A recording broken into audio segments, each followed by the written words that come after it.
also thank Secretary General Guterres for his statement and ASD Yenta and Director General Grossi for their briefings. Yesterday, the United States conducted strikes on 3 Iranian nuclear facilities in Fordo, Natanz, and Isfahan.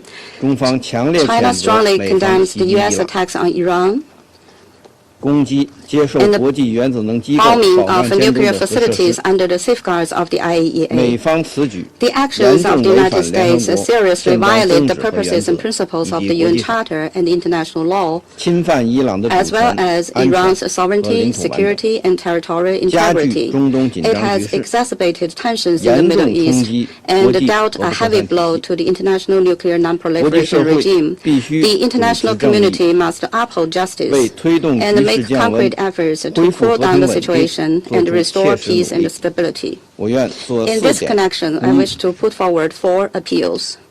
First, we call for an immediate ceasefire and ending the hostilities. In the context of the abrupt escalation of tensions in the Middle East, China is deeply concerned about the risk of the situation getting out of control. The parties to the conflict, Israel in particular, should reach an immediate ceasefire to prevent a spiraling escalation and to resolutely avoid the spillover of the war. The parties concerned should abide by international law, curb the impulse to use force, and avoid exacerbating conflicts and adding fuel to the fire. Second, we call for effective protection of civilians. The ultimate victims of all conflicts are the innocent people.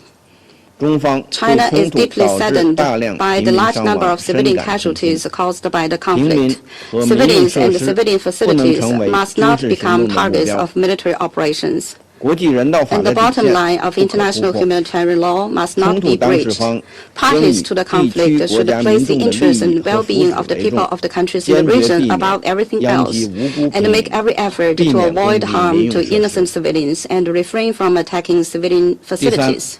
Third, we call for commitment to dialogue and negotiation. Peace in the Middle East cannot be achieved by the use of force. Dialogue and negotiation are the fundamental way out. At present, diplomatic means to address the Iranian nuclear issue haven't been exhausted, and there's still hope for a peaceful solution. Parties should stay firmly committed to the political settlement of the Iranian nuclear issue and work to bring it back onto the track of a political solution through dialogue and negotiation, with a view to reaching an agreement acceptable to all parties. Fourth, we call for swift actions by the Security Council. The Security Council has the primary responsibility for the maintenance of international peace and security, and cannot stand idly by in the face of a major crisis. Russia, China, and Pakistan have proposed a draft resolution calling for an immediate and unconditional ceasefire, the protection of civilians, respect for international law, and engaging in dialogue and negotiation. We hope that Council members can demonstrate their strong sense of responsibility by jointly supporting the draft resolution to enable the Security Council to fulfill its responsibilities for the maintenance of international peace and security. China stands ready to work with the international community to foster synergy, uphold justice, and make unremitting efforts to restore peace and stability in the Middle East. Thank you, President. I thank the representative of China for his statement, and I now give the floor to the representative of Greece. Thank you, Madam President. Let me start by thanking the Secretary General for his introductory remarks, as well as Assistant Secretary General Genscher and Director General Grossi for the informative and timely briefings. Madam President, this is the third time in 10 days that this Council has been convened in an emergency meeting, and rightfully so. The situation is now more dangerous than at any point since June 13th. What the Secretary General referred to as a defining moment for our collective future has now become a reality. We have taken note of the military action against nuclear-related sites in Iran and are monitoring with concern the evolving situation very closely. Madam President, allow me to raise the following 3 points. First, we reiterate our call upon all parties to show restraint. There is no need for more violence, especially given the potential grave consequences.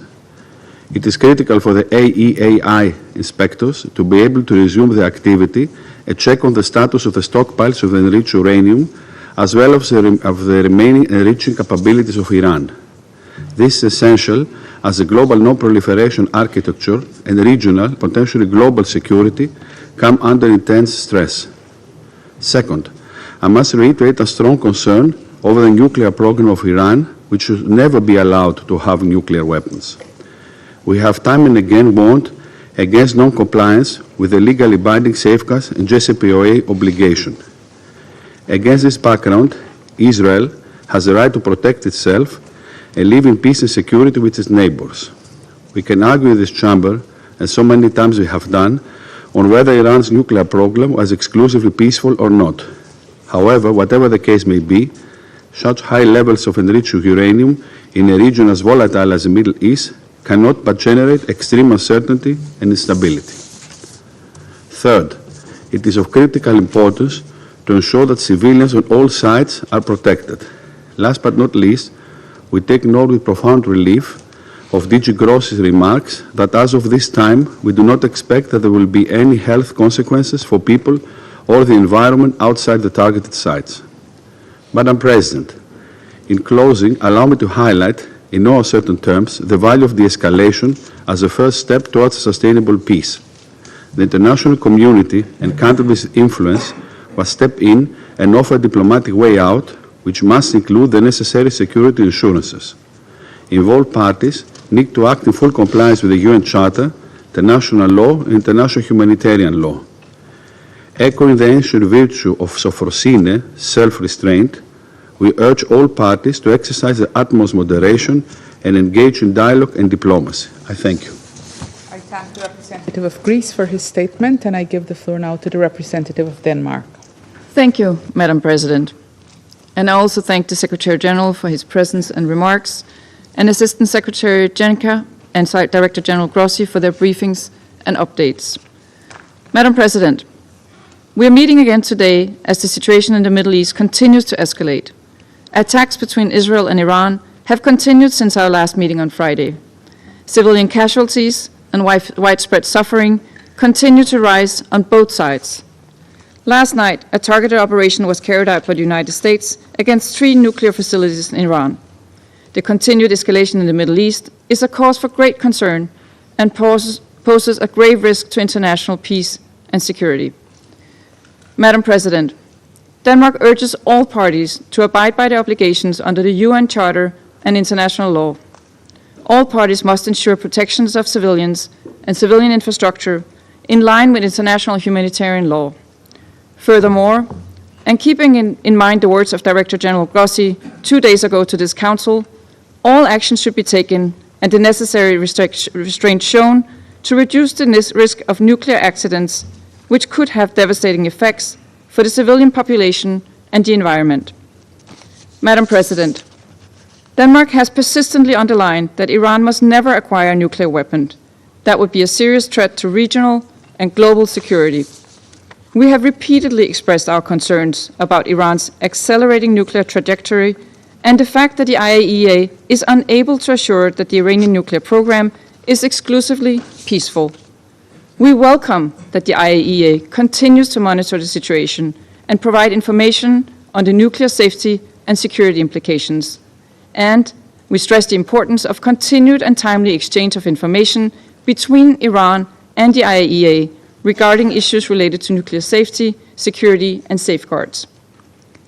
Madam President, the current trajectory is unsustainable and fraught with danger, not only for the region, but for international peace and security at large. De-escalation is not only necessary, it is urgent. We call on all actors to step back from the brink to prevent further escalation in the Middle East. We urge Iran to engage in negotiations and not to take any further action that could destabilize the region. At this critical moment, it is important that all parties refrain from steps that could lead to serious regional and global consequences. We further stress the need to protect maritime security and international trade routes, including via the Strait of Hormuz. Madam President, in closing, now is the time to return to negotiations in order to reach a diplomatic solution. We call on all parties to exercise the utmost restraint and to engage in a diplomatic negotiated solution, which is the only viable path towards lasting peace in the region and beyond. Denmark stands ready to work with all parties to that effect. I thank you. I thank the representative of Denmark for her statement, and I give the floor to the representative of the Russian Federation. Madam President, we're grateful to the Presidency of Guyana for swiftly convening today's meeting of the UN Security Council linked to the acutely dangerous development we've seen in the Middle East, developments which have been further exacerbated by the overnight US strikes on Iranian sites. We'd like to thank the UNSC for his keynote address, as well as to DG Yencha and DG Grossi for their briefings. Russia condemns in the most decisive terms the irresponsible, dangerous and provocative actions committed by the USA against the Islamic Republic of Iran, a sovereign member state of the United Nations. As we know, in the early hours on the 22nd of June, the U.S. Air Force, in full cooperation and coordination with the Israeli Air Force, an Air Force which for over a week, in violation of the basic principles of international law, has been conducting massive strikes on Iranian infrastructure and sites, they together launched an unprovoked missile and bomb attack on 3 nuclear sites in Iran, sites under IAEA safeguards, Fordo, Natanz and Isfahan. In so doing, Washington yet again demonstrated its complete contempt for the position of the international community. Washington reasserted that to further the interests of its Israeli ally, it's prepared not only to turn a blind eye to the killings of tens of thousands of Palestinian women, children and older persons, but also to gamble with the safety and well-being of humanity as a whole. Through their actions, the U.S. has opened a Pandora's box. No one knows what new catastrophes and suffering it will bring.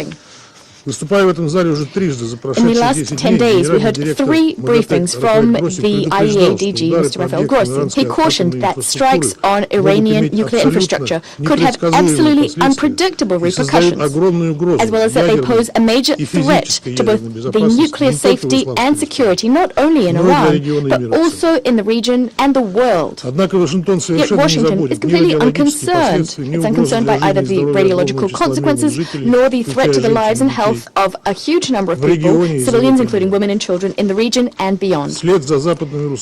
Washington, much like West Jerusalem, sees itself as the highest judge in the land, vested with the right to mete out justice as it sees fit.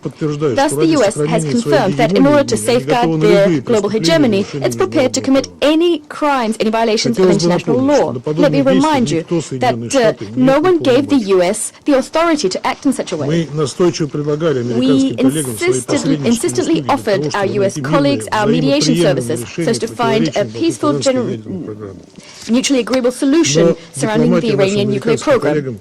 Yet our U.S. colleagues are clearly not interested in diplomacy today. Responsibility for this falls squarely on the shoulders of the U.S. leadership, especially given that it is the U.S. leadership that not only publicly acknowledged its responsibility for these actions, but actually flaunted it, demonstrating wholesale disregard for the norms of international law and the UN Charter, as well as Security Council resolutions, including Resolution 487 and Resolution 2231, as well as the Non-Proliferation Treaty, the NPT. Madam President, just 2 days ago, here in this very chamber, we heard from many delegations, including the closest allies of the U.S.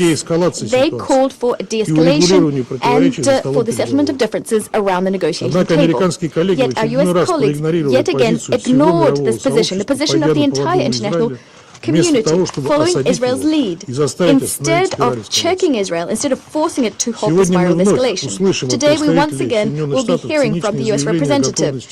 We'll be hearing cynical statements about readiness to return to the negotiation table, as if there were no strikes using heavy payload bombs on Iran. Clearly, this is being done to hypocritically subsequently portray Tehran as the party that spoiled the negotiations process, the party that's supposedly undermining stability in the Middle East. Yet we believe that none of our sensible colleagues in the international community will believe our U.S. colleagues anymore, much like they won't believe their attempts to convince the Security Council that Iran was trying to acquire nuclear weapons.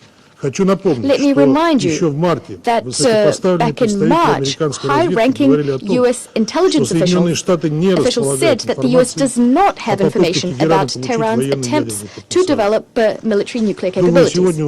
I imagine that many are getting a nagging sense of déjà vu today. Let me remind you that back in 2003, in this very chamber, the U.S. Secretary of State Colin Powell waved around a test tube, justifying Washington's plans to invade the territory of another sovereign state, only to having waged decades of chaos onto its people to not find any WMDs there. Today's situation is no different in substance to the one we saw in 2003. Again, we're being asked to believe the US's fairy tales to once again inflict suffering on millions of people living in the Middle East. This cements our conviction that history has taught our US colleagues nothing. We regret that today some of you in this room didn't and cannot muster up the courage to call a spade and to condemn Washington's actions. And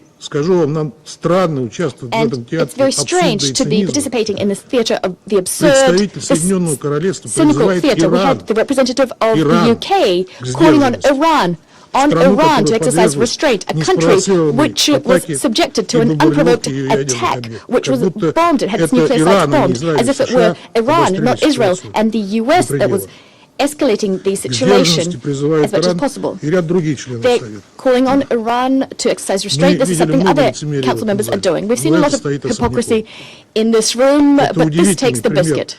This is a surprising example of hypocrisy on the part of those who, over the last few days, has been whipping up tensions regarding Resolution 2231, which will soon expire.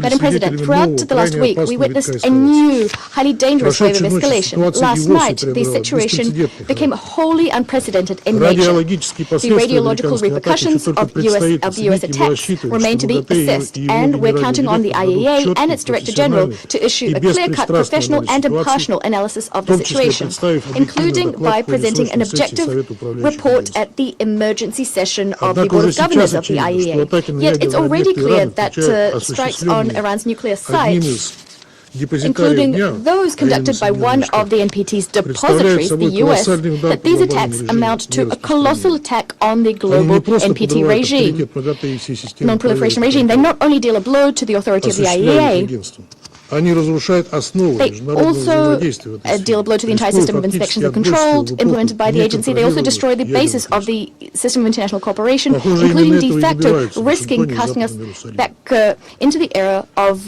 nuclear risks. Seemingly, this is what Washington and Western Jerusalem are seeking. The Russian Federation, as a responsible state and a permanent member of the Security Council, cannot abide such a scenario. We cannot support it. Iran, as per the NPT, has the right to develop its civilian nuclear program. Overnight, the U.S. has de facto nullified years of diplomatic efforts aimed at ensuring compliance with this fundamental principle. Agreeing with the legality of U.S. actions is tantamount to throwing out all of the international community's advances on this front. And since we talked about the importance of the NPT and the global non-proliferation regime today, I'd like to remind you that Israel has not yet acceded to the NPT. Thus, there cannot be a comprehensive IAEA inspections program vis-à-vis Israel. As for Iran, in keeping, I'd like to remind you that Israel has not acceded to the NPT, so no comprehensive IAEA inspections program vis-à-vis Israel is being implemented. As for Iran, Iran was and remains the most monitored IAEA state in the world. And instead of supporting Iran, we're getting bombardments of this country, including its civilians. This is a country, and this is being done by a country which has in principle refused to sign the NPT.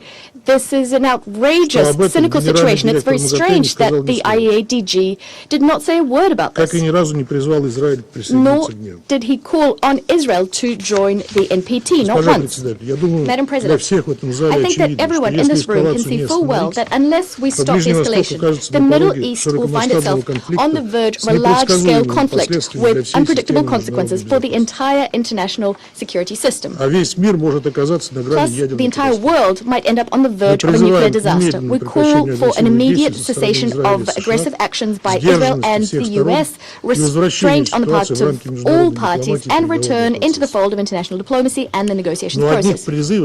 Yet calls on the part of UN Security Council members are not enough. Based on the provisions of the UN Charter, and these are the very same provisions that those who are hypocritically staying silent today call for respect for in other cases. On the basis of these provisions, the Security Council is simply duty-bound to craft a collective decision which would make unacceptable strikes on Iranian nuclear infrastructure, which are under IAEA safeguards. To this end, we need, first and foremost, a clear-cut legal and political assessment of what happened. For all those who are not pursuing any hidden agendas nor double standards, this is patently obvious. To this end, the Russian Federation, China and Pakistan have prepared and disseminated this morning a short and balanced UN Security Council draft resolution, including a call for an immediate and unconditional ceasefire and for a search for a diplomatic solution surrounding the Iranian nuclear program. The text reflects the positions of an overwhelming majority of Security Council members expressed at our meetings held on the 13th and 20th of June. We're counting on the support of all Security Council members to ensure that the Council can, as soon as possible, send a signal about the need to immediately end the violence, something that the Secretary General again called for inter alia. Unless the Security Council takes a clear-cut and principled position, further escalation is inevitable. We call on all Security Council members to adopt a responsible approach and to support the proposed draft. I thank you. I thank the representative of the Russian Federation, and I give the floor now to the representative of the United States. Thank you, Madam President, and thank you, Secretary General Antonio Guterres, Assistant Secretary General Miroslav Jenca, and Director General Rafael Grossi for your continued attention on this urgent matter of international peace and security. Madam President, last evening, U.S. military strikes targeted nuclear facilities in Fordo, Natanz, and Isfahan, with the aim of dismantling Iran's nuclear enrichment capacity and stopping the nuclear threat posed by the world's foremost state sponsor of terror. This operation sought to eliminate a long-standing but rapidly escalating source of global insecurity and to aid our ally Israel in our inherent right of collective self-defense, consistent with the UN Charter. For 40 years, the Iranian government has called for death to America and death to Israel, and posed a constant menace to the peace and security of its neighbors, the United States, and the entire world. Iran has attacked Israel with hundreds of ballistic missiles and through terrorist proxies. For decades, Iran has been responsible for misery and countless deaths across the Middle East. Iran's government and its proxies have also killed numerous Americans, including American service members in Iraq and Afghanistan. In recent weeks, Iranian officials have intensified their hostile bluster and rhetoric. Iran has long obfuscated its nuclear weapons program and stonewalled good faith efforts in recent negotiations. Madam President, the time finally came for the United States, in the defense of its ally and in the defense of our own citizens and interests, to act decisively. The Iranian regime cannot have a nuclear weapon. Let us be clear. Iran should not escalate. As President Trump said, any Iranian attack, direct or indirect, against Americans or American bases will be met with devastating retaliation. To fulfill its core mission of maintaining international peace and security, this Council must call upon the Iranian regime to end its 47-year effort to eradicate the State of Israel, to terminate its drive for nuclear weapons, to stop targeting American citizens and interests, and to negotiate peace in good faith for the prosperity and security of the Iranian people and all other states in the region. Madam President, a member state here today cast aspersions about hypocrisy and raised the forthcoming meeting on UN Security Council Resolution 2231. In that regard, I would point out that the recent IAEA report on verification and monitoring of Iran's noncompliance with obligatory nuclear safeguards shows clearly that Iran has been continuing to accelerate its nuclear activities without any credible civilian justification. We look forward to discussing the implications of this report and its broader implications on Tuesday when the Secretariat briefs on the report on implementation of UNSCR 2231. Thank you, Madam President. I thank the representative of the United States for her statement, and I give the floor now to the representative of Slovenia. Thank you, Madam President. Secretary General, thank you very much for your remarks. And thank you also to Director General Grossi and Secretary General, Assistant Secretary General Jenča for their briefings.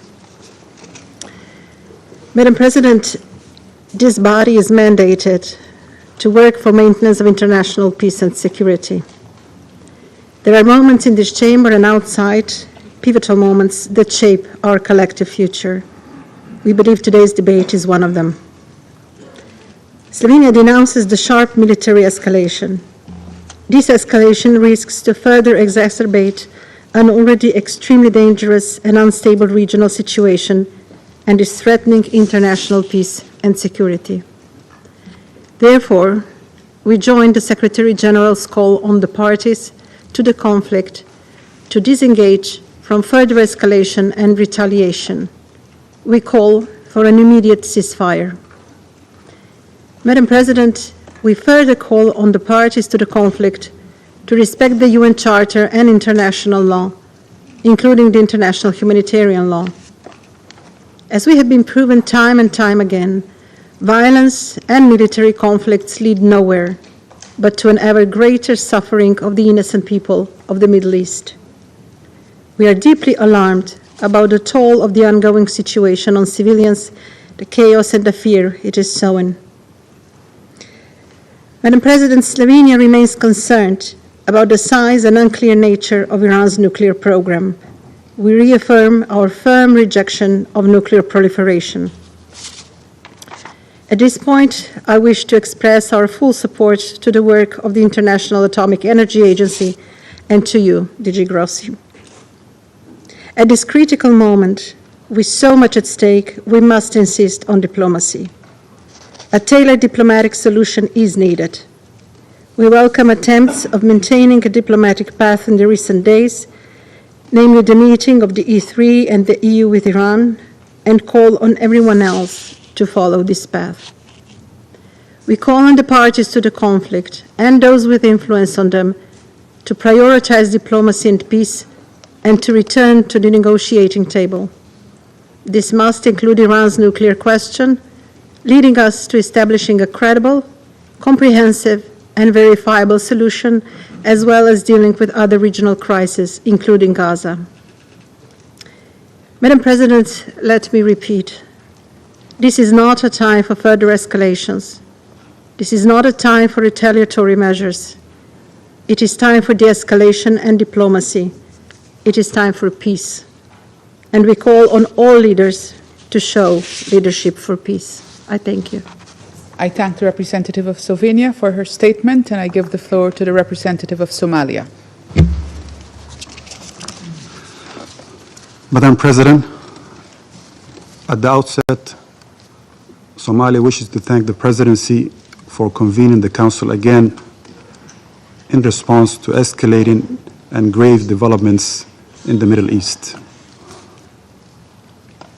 We also extend our appreciation to the Secretary General for his introductory remarks and to DG Grossi and ASG Janka for their thorough updates on this worrying and rapidly evolving threat to international peace and security in the Middle East.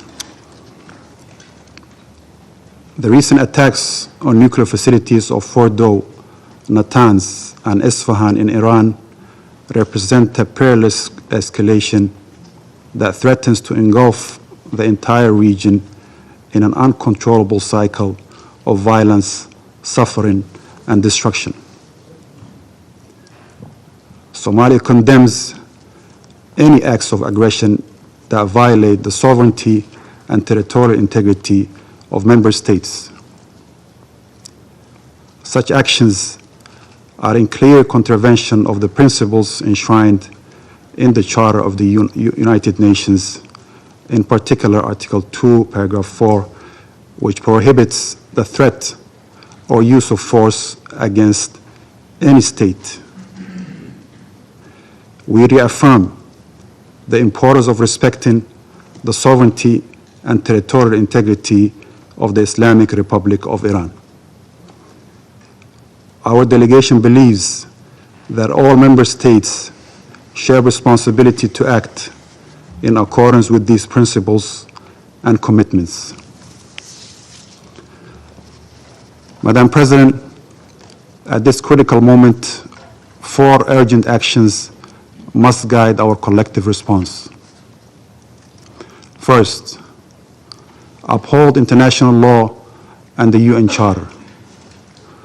We call for respect of the sovereignty and territorial integrity of all states and adhere to the principles of good neighborliness and to resolve disputes through peaceful means.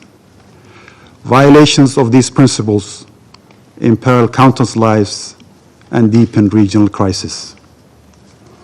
Second, pursue de-escalation and comprehensive ceasefire. We urge all sides to work towards de-escalation and achieve immediate and unconditional ceasefire in order to restore calm and confidence-building measures. The Security Council must support every diplomatic initiative aimed at reducing tensions and preventing further conflict. Third, the return to negotiations on non-proliferation. Somalia reaffirms the urgent necessity of returning to negotiations regarding the Iranian nuclear program. Our delegation believes that the only viable path forward is a swift recommitment to talks on non-proliferation in line with relevant international resolutions. We further reiterate our call for the establishment of a Middle East zone free of nuclear weapons and for all regional states to join the Treaty on the Non-Proliferation and Nuclear Weapons. Lastly, protection of civilians and safeguarding nuclear facilities. We emphasize the paramount importance of protecting civilians and civilian infrastructure. Also, we urge all parties to exercise restraint and refrain from targeting nuclear facilities, particularly under IAEA safeguards, given the grave risks such actions pose to populations, regional stability, and the environment. Equally important is to guarantee freedom of navigation in international waterways and to refrain from actions that undermine maritime security. To conclude, Madam President, the challenges before us demand a collective, measured response rooted in dialogue, mutual respect, and a renewed commitment to multilateralism. Our delegation stands ready to engage constructively with the international community to advance peace, stability, and security for all states in the Middle East. We urge all parties to act with responsibility and wisdom, placing the well-being of the region's people above all other considerations. Our delegation echoes the SG call to give peace a chance and reiterates its call to seize this moment to redouble efforts for de-escalation and a return to negotiations and a sustainable diplomatic process. I thank you. I thank the representative of Somalia for his statement, and I give the floor to the representative of Pakistan.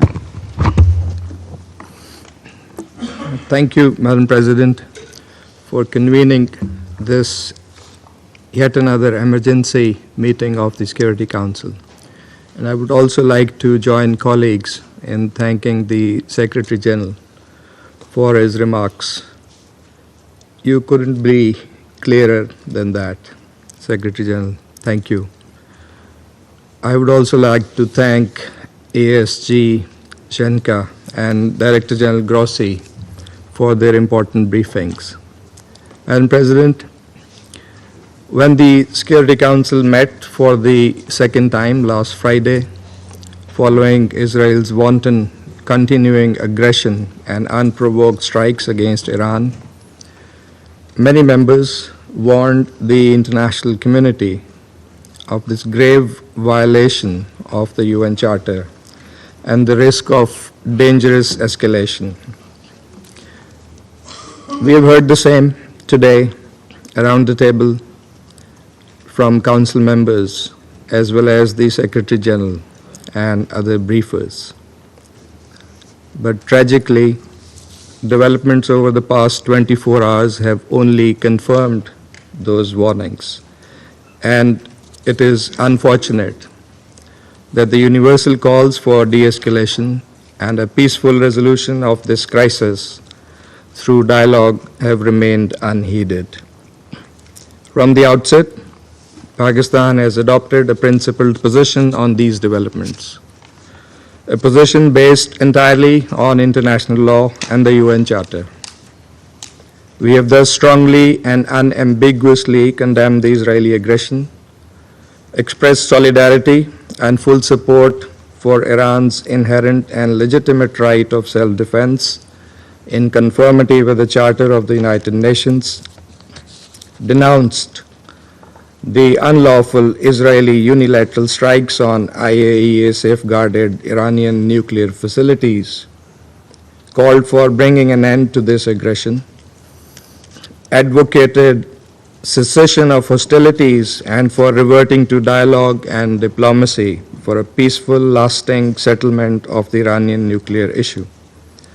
In recent days, Pakistan's leadership, including the Deputy Prime Minister and Foreign Minister, has remained actively engaged in promoting those objectives through numerous and continuing contacts with leaders of other countries and our partners across regions, all in the interest of preserving international peace and security and in fulfillment of our responsibility as a member of the Security Council. The Council of Foreign Ministers of the OIC meeting in Istanbul has echoed the same call for ending the aggression and supporting de-escalation and a peaceful settlement. It is in this context that we are seriously concerned by the recent developments that have further heightened tensions.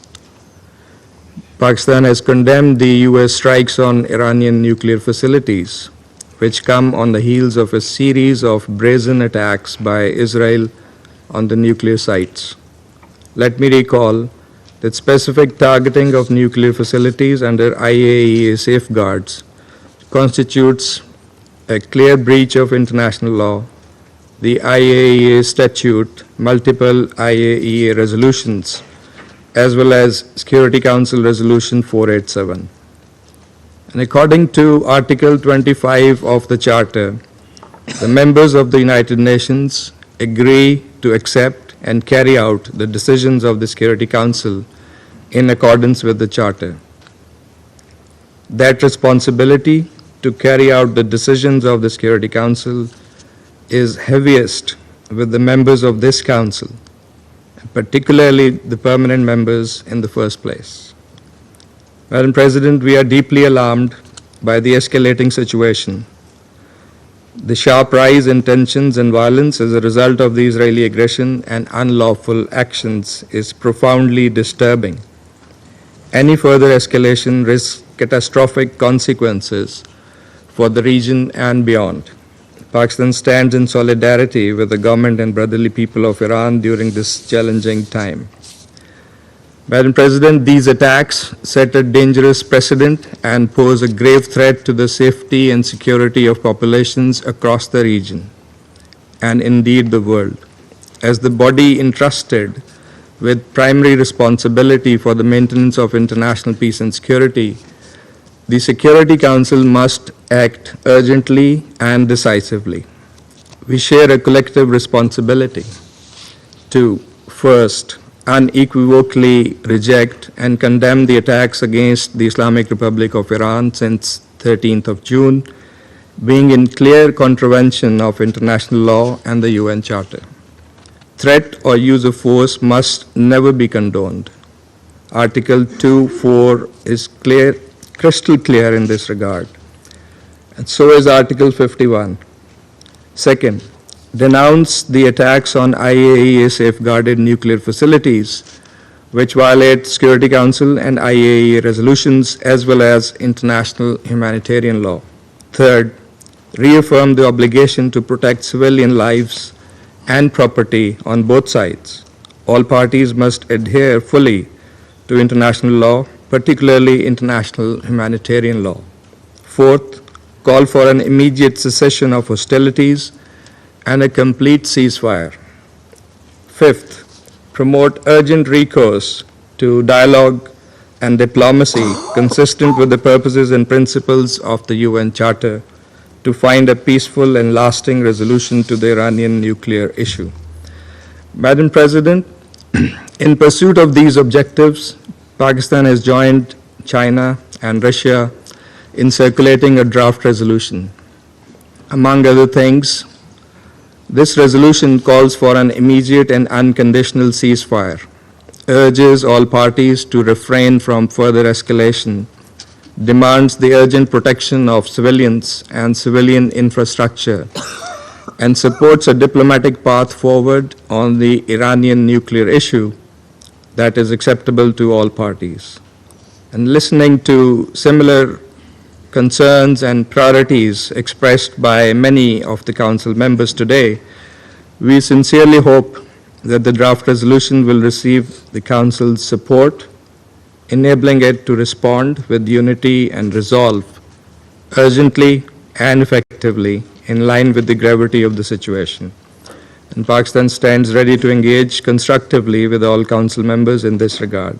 Madam President, the Middle East, already burdened by prolonged instability, history of Israeli illegal occupation, and continued denial of the Palestinian right to self-determination and statehood, cannot absorb another crisis. We must act now to prevent the situation from spiraling further out of control. History has taught us that the use of force and unilateral military actions only deepen conflicts and entrench divisions, with tragic human and humanitarian consequences. Dialogue and diplomacy remain the only path forward. These must be pursued with seriousness and sincerity by all. I thank you. I thank the representative of Pakistan for his statement, and I give the floor to the representative of Algeria.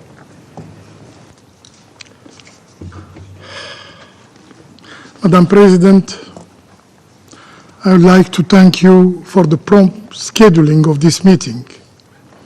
I thank the Secretary General for his remark. We share your assessment that this is a dangerous escalation in the region already on the edge. And we echo your pressing call on member states to de-escalate and to uphold their obligation under the UN Charter and other rules of international law. I also thank ASG Genca and Director General Grossi for their briefings. Madam President, the world, and especially the Middle East, cannot endure another war.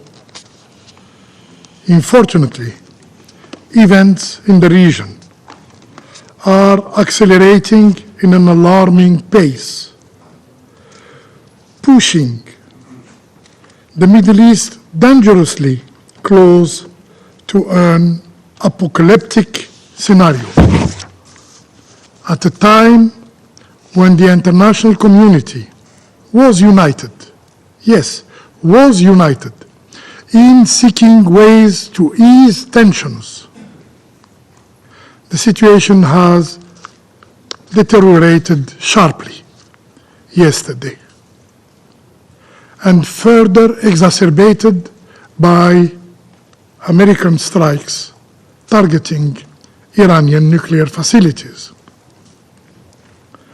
Algeria expresses its deep concern and regret over this grave development, which significantly worsens the security and exposes the entire region to unprecedented risks with potentially uncontainable consequences.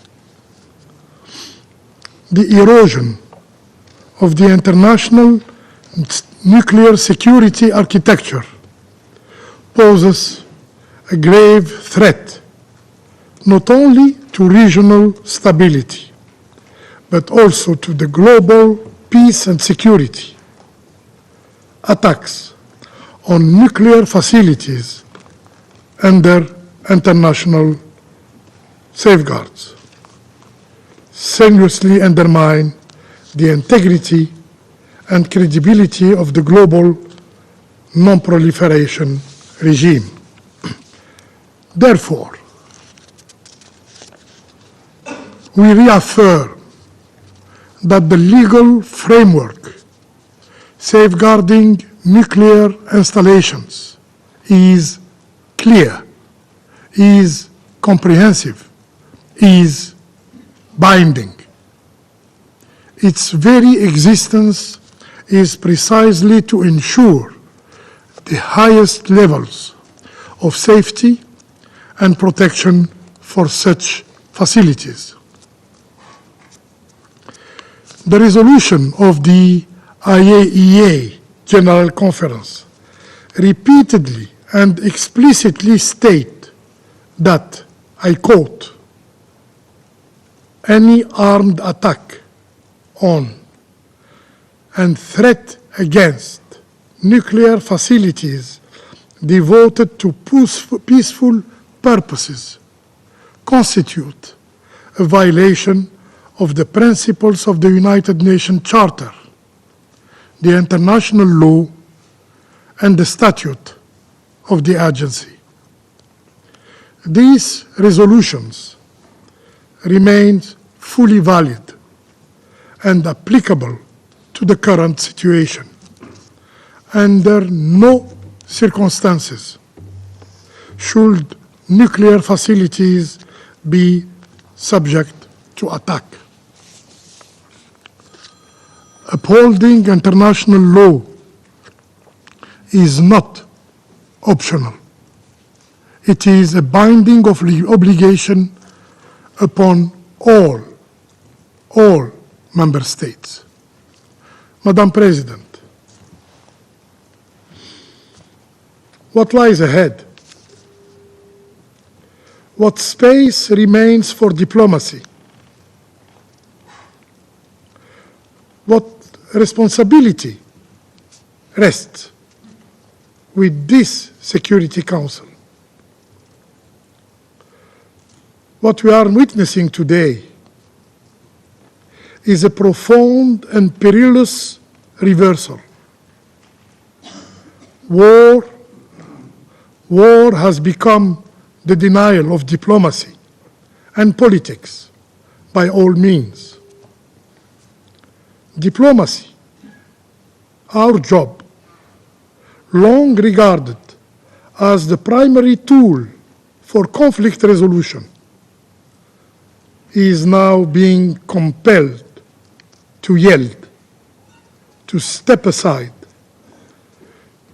to allow force to take precedence. And this Council, for some, especially for Middle East issues, its restraint, its silence, yes, silence, is seen as more useful than its action.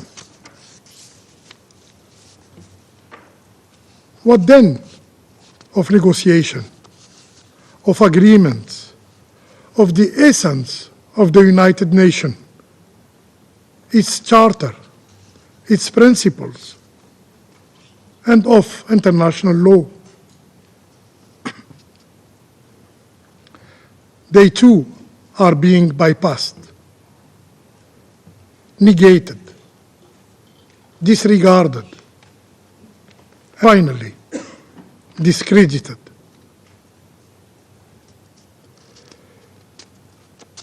Future generation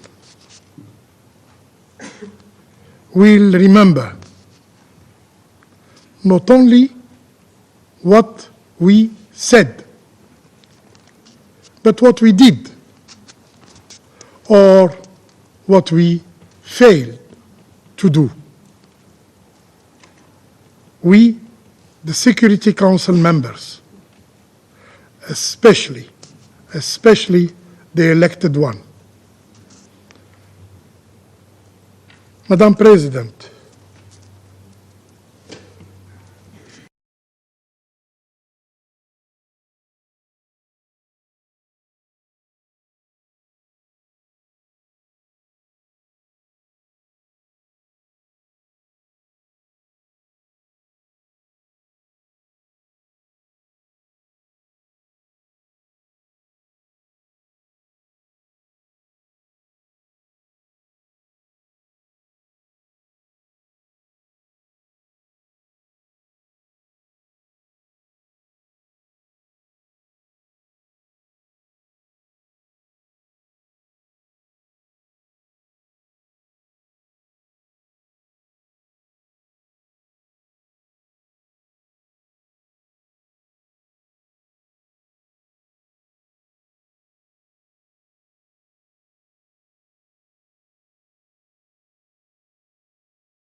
I also express our appreciation to Assistant Secretary General Miroslav Yencha and IAEA Director General Grossi for responding swiftly to our urgent request to brief the Security Council. Colleagues, just 2 days ago, we met in these chambers and made urgent calls for diplomacy and de-escalation in relation to the ongoing conflict between Israel and Iran. The Secretary General appealed to give peace a chance, and many of us echoed that call. Guyana, like so many other countries, including on this Council, has consistently called for Israel and Iran to exercise maximum restraint and to avoid any miscalculations that would further plunge the region into deeper crisis. Colleagues, for months, we have listened to the increasingly dangerous rhetoric and threats. However, what we need at this time is leadership and diplomacy. In this context, Guyana offers the following considerations. First, what is unfolding in the Middle East concerns us all. We must renew our calls for de-escalation and urge the concerned parties to step back and return to diplomacy and dialogue.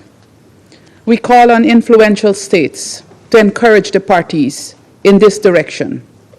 Resist the temptation to fan the flames of conflict, given the potentially grave humanitarian and security impacts, as well as the attendant effects on global trade, including oil prices and food security.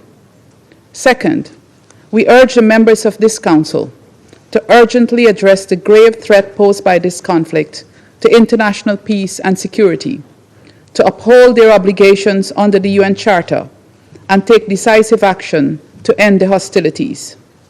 We must ensure that the parties avoid being trapped in a retaliatory tit-for-tat loop of violence that undermines regional and global peace and security.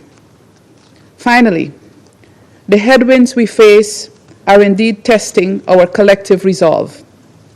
Guyana reiterates its call for all parties to abide by the principles of the United Nations Charter and to respect and uphold international humanitarian law, particularly the principles of distinction, proportionality, and precaution, and ensure the protection of civilians and civilian objects.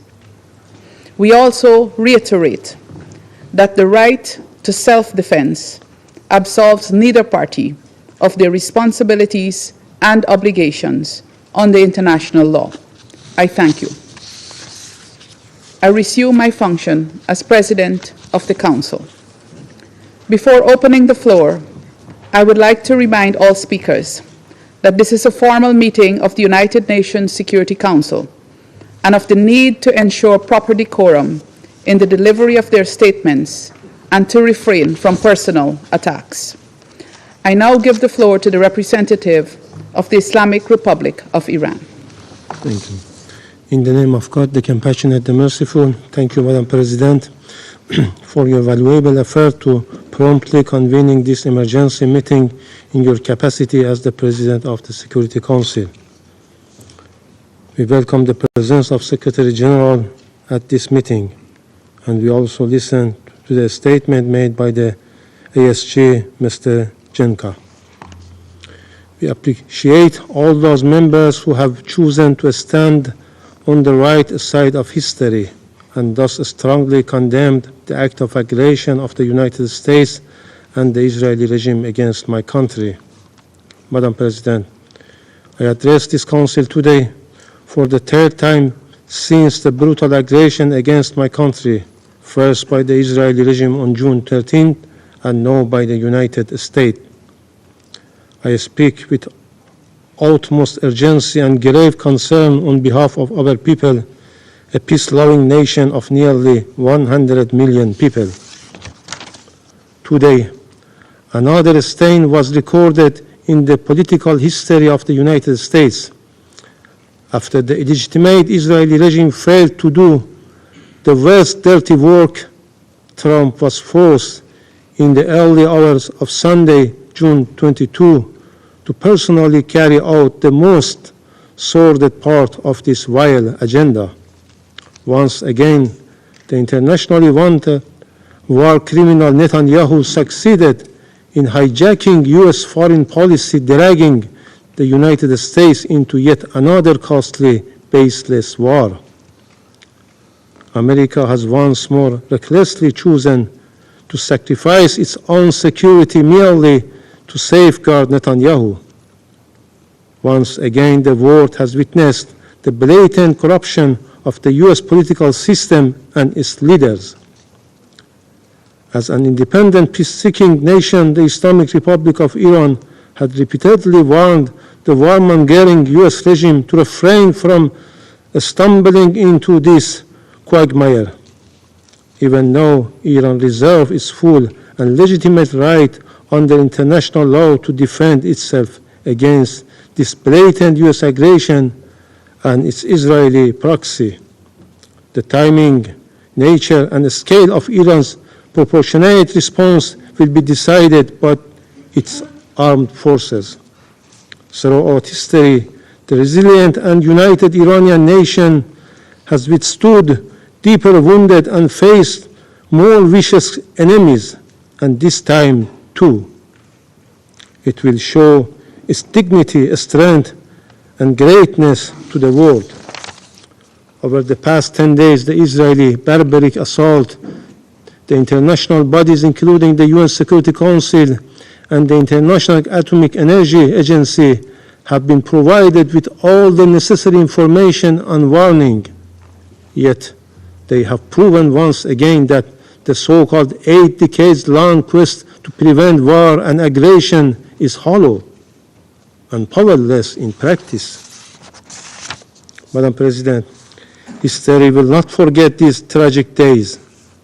It is profoundly heartbreaking that a peace-loving country, one of the founders of the United Nations with over 5,000 years of culture and civilization, responsible party to the UN Charter and the NPT, and non-nuclear weapon state, has been under armed attack by an illegitimate regime, no, by its chief backer, the United States, but poses thousands of nuclear warheads.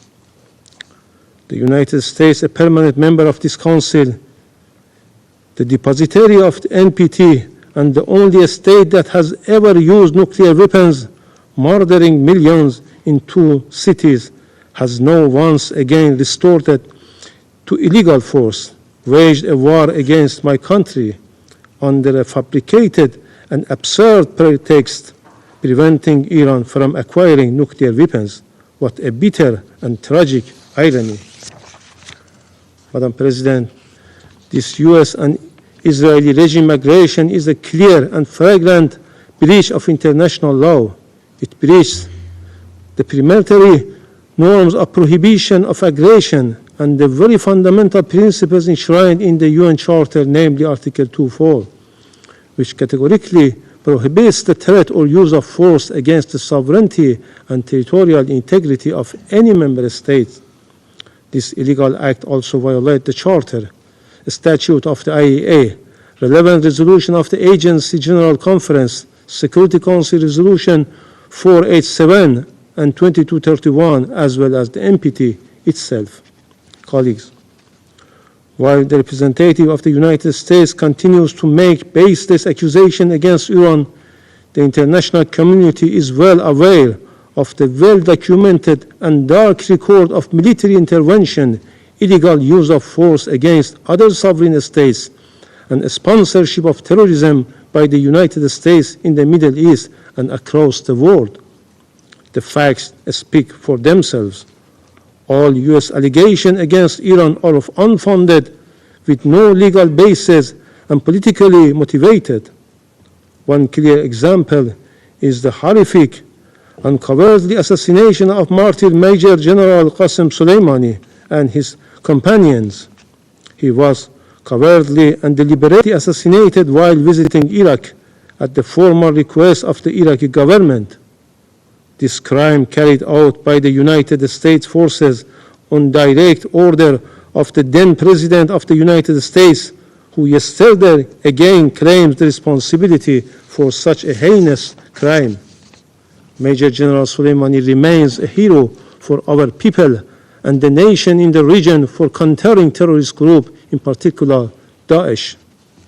Madam President, from its illegal invasion of Iraq and Afghanistan to its catastrophic intervention to Libya, the United States had ignored the UN Charter, shattered entire societies, and destabilized the region for decades. The people of these countries continue to pay the price for these reckless policies. Madam President, Israeli attack on June 13 and the U.S. aerial strike on June 21 did not occur in vacuum. They are a direct result of the illegal and politically motivated actions of the United States and its European partners, the United Kingdom, France, and Germany, as well as biased conduct of the IAEA Director General. Undoubtedly, the United States, the UK and France, 3 permanent members of this council, along with the Israeli regime and the IAEA General Director, will bear full responsibility for the death of innocent civilians in Iran, especially women and children, and for destruction of vital civilian infrastructure.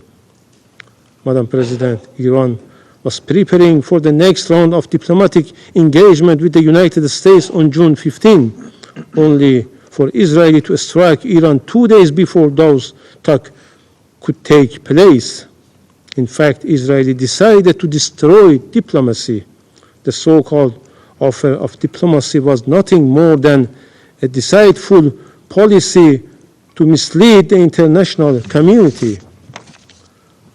This week, as our foreign minister held talks with the E3, European Troika, and the European Union, the United States decided to destroy the diplomacy. What conclusion can be drawn from this situation? From the perspective of Western countries, Iran must return to the negotiation table. But as Iran's foreign minister mentioned, how can Iran return to something it never left, let alone? Madam President, the pattern is evident. The NPT, a cornerstone of non-proliferation regime, has been manipulated into a political weapon instead of granting parties legitimate right to peaceful nuclear energy. It has been exploited as a pretext for aggression and unlawful action that jeopardize the supreme interest of my country. The selective double standards behavior of IAEA board and the Security Council turning a blind eye to Israeli past attack on Iraq's Osirak reactor. It assaults on Iran nuclear sites under IAEA safeguards, and its ongoing aggression is a moral, political, and legal disgrace. This shame will forever tarnish the credibility of these international bodies. With such blatant bias, there is no assurance that the other NPT member will not face similar aggression. Madam President, for more than 2 decades, Israeli, an outlaw nuclear-armed regime that refused to join the NPT despite Security Council Resolution 487, has promoted the deceitful and false narrative that Iran is on the cusp of acquiring a nuclear weapon, while there has not been even one shred of evidence to substantiate such baseless allegation. Iran's consistent diplomatic engagement made in good faith, leading to the JCPOA and its full compliance with the commitment therein with the UN Security Council Resolution 2231, demonstrate the very peaceful nature of its nuclear program. Madam President, Iran is acting within its inherent unlawful right of self-defense under Article 51 of the UN Charter. We will take all measures deemed necessary at our disposal to protect our people, our sovereignty, territorial integrity, national and vital interest, and our peaceful nuclear program in accordance with international law. Once again, I would like to remind this esteemed body of its legal and moral obligation. If this Council and the United Nations built to maintain international peace and security fail to act at this decisive moment, they will forever lose their credibility and relevance. Israel and the United States are the chief culprits for eroding the rule of law, undermining international law, the IAEA statute, and the non-proliferation regime. However, the silence, double standards, and complicity of international organizations and some Western countries, including France and the UK, are equally reprehensible. The UN Security Council should immediately act under Chapter 7 of the United Nations Charter to redress such injustice and gross violation by strongly condemning the blatant aggression, violation, and heinous crimes committed against the Islamic Republic of Iran, adopting effective enforcement action against the aggressor, hold the United States and Israeli regime fully accountable, place the Israeli nuclear facilities under agency safeguard. This is a historic test for this Council, for the United Nations as a whole.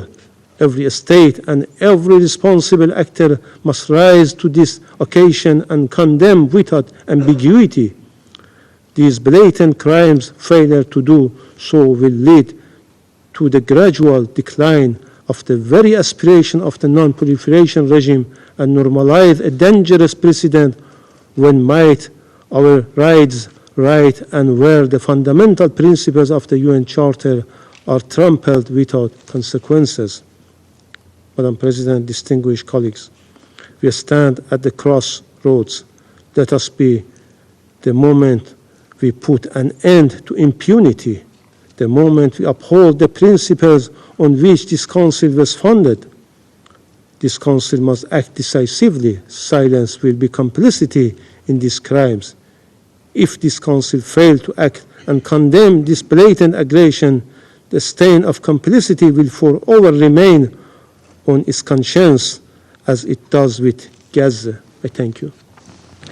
I thank the representative of the Islamic Republic of Iran for his statement, and I give the floor to the representative of Israel. Thank you, Madam President. First, I would like to thank the Secretary General, ASG Yancha, Director General Grossi, for your remarks. Madam President, last night, history changed. The United States of America struck Iran's nuclear sites at Fordo, Natanz, and Isfahan. The United States, the leader of the free world, removed the greatest existential threat facing the free world. Just like our Operation Rising Lion, this was not a war of choice. This action was a necessity. It was a righteous act for the United States, for Israel, for the Middle East, and for the world.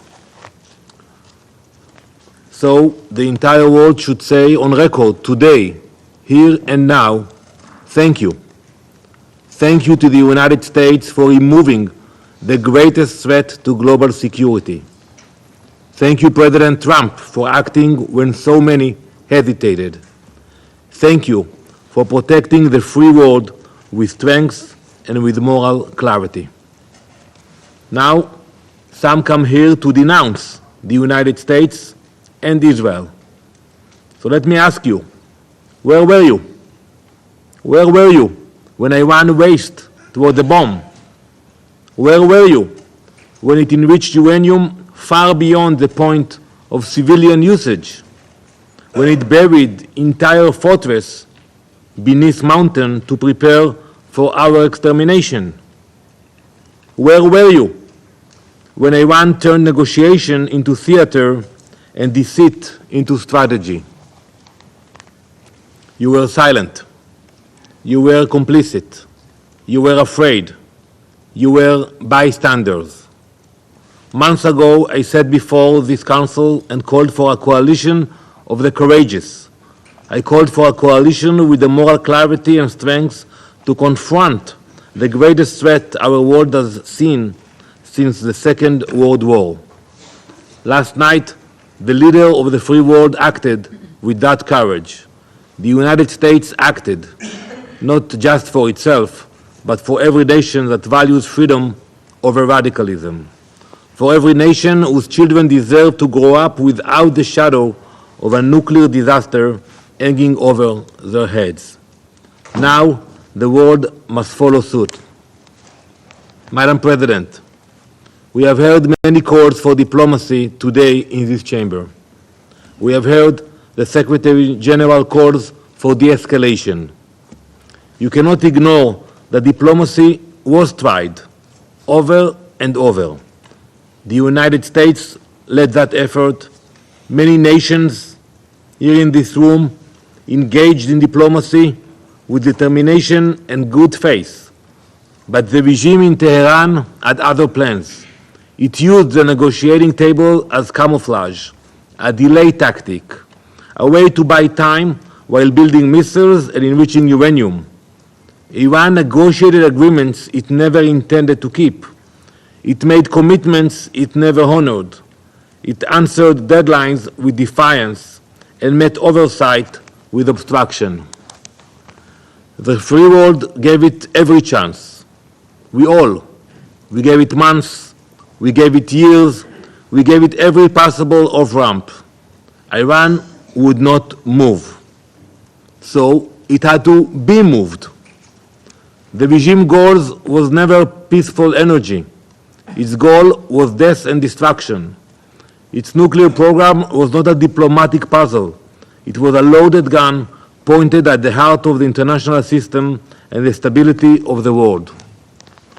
To those who now fake concern and cry escalation, we say, this is what the last line of defense looks like, when every other line has failed. Make no mistake, the cost of inaction would have been catastrophic. A nuclear Iran would have been a death sentence just as much for you as it would have been for us. Madam President, while Iran fired rockets at synagogues, mosques, schools, and homes, the United States acted with precision, as does Israel. Israel's targets are not cities. They were not civilians. They were not homes or schools. They are ballistic missile launchers and nuclear sites. This is a moral difference between us and them. They seek chaos, we seek order. They build weapons to destroy the world, we build partnerships to protect it. As you all know, we have already gained air superiority across Iranian skies. We have acted with purpose. We have acted with restraint. And we will act with the moral clarity that has always defined our people. Iran's reach extends far beyond our borders. It arms militias in Iraq. It commands terror in Lebanon. It funds Houthis in Yemen. It plots murder in Europe. And it threatens every capital in the West with its growing arsenal of ballistic missiles. You cannot sit this one out.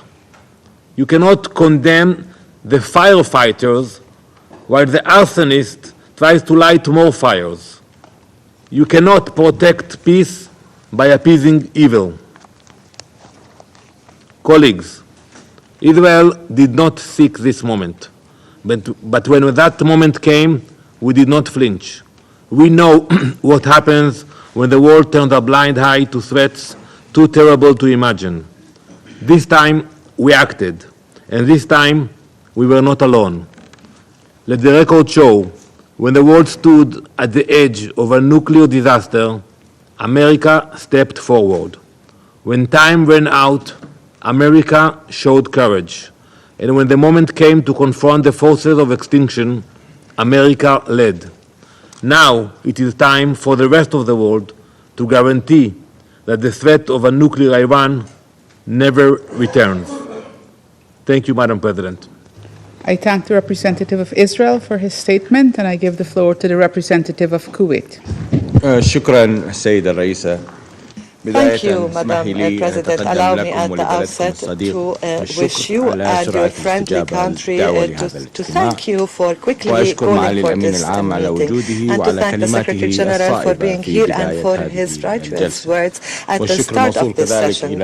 I also thank Mr. Miroslav Gensha and Mr. Grossi for their valuable briefings. Representative member of the Security Council, on behalf of GCC countries that include the State of United Arab Emirates, the Kingdom of Bahrain, the Kingdom of Saudi Arabia, the State of Qatar, the Sultanate of Oman, and my country, Kuwait, we reiterate that the GCC group follows with grave concern the accelerating developments in the region, particularly the most recent developments that included the targeting of nuclear facilities inside Iran, in a dangerous development that threatens regional and international peace and stability.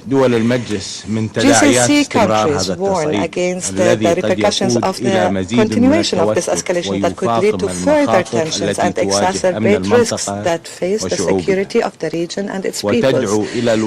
We call for an immediate cessation of military actions, and exercise of maximum restraint, avoiding anything that could lead to a spillover of this conflict, while reiterating that dialogue and diplomatic means are the best means to address conflicts and reach peaceful solutions. In this context, GCC countries reiterate the importance for this Council and the international community to shoulder their responsibilities fully towards stopping these violations and to genuinely work on ensuring the respect of the sovereignty of states and the safety of their critical facilities, including nuclear facilities that are under the IAEA safeguards regime. دول المجلس عن قناعتها الراسخة بضرورة تغليب الدبلوماسية والحوار لحل الخلافات ضمن مقاربات شاملة تحقق الاستقرار والازدهار والعدالة وتعيد التأكيد على ضرورة مضافعة الجهود الهادفة لإيجاد حلول سياسية تكفل إنهاء الأزمة بما يؤدي إلى فتح صفحة جديدة من الأمن والاستقرار في المنطقة. Security and stability in the region. In conclusion, Madam President, دول مجلس التعاون تلتزم التزاما راسخا بدعم كافة الجهود الإقليمية والدولية الرامية إلى نزع فتيل الأزمة وترسيخ الأمن والاستقرار والحفاظ على مصالح الشعوب في المنطقة والعالم. Thank you, Madam President. I thank the representative of Kuwait for his statement, and I now give the floor to the representative of Iraq.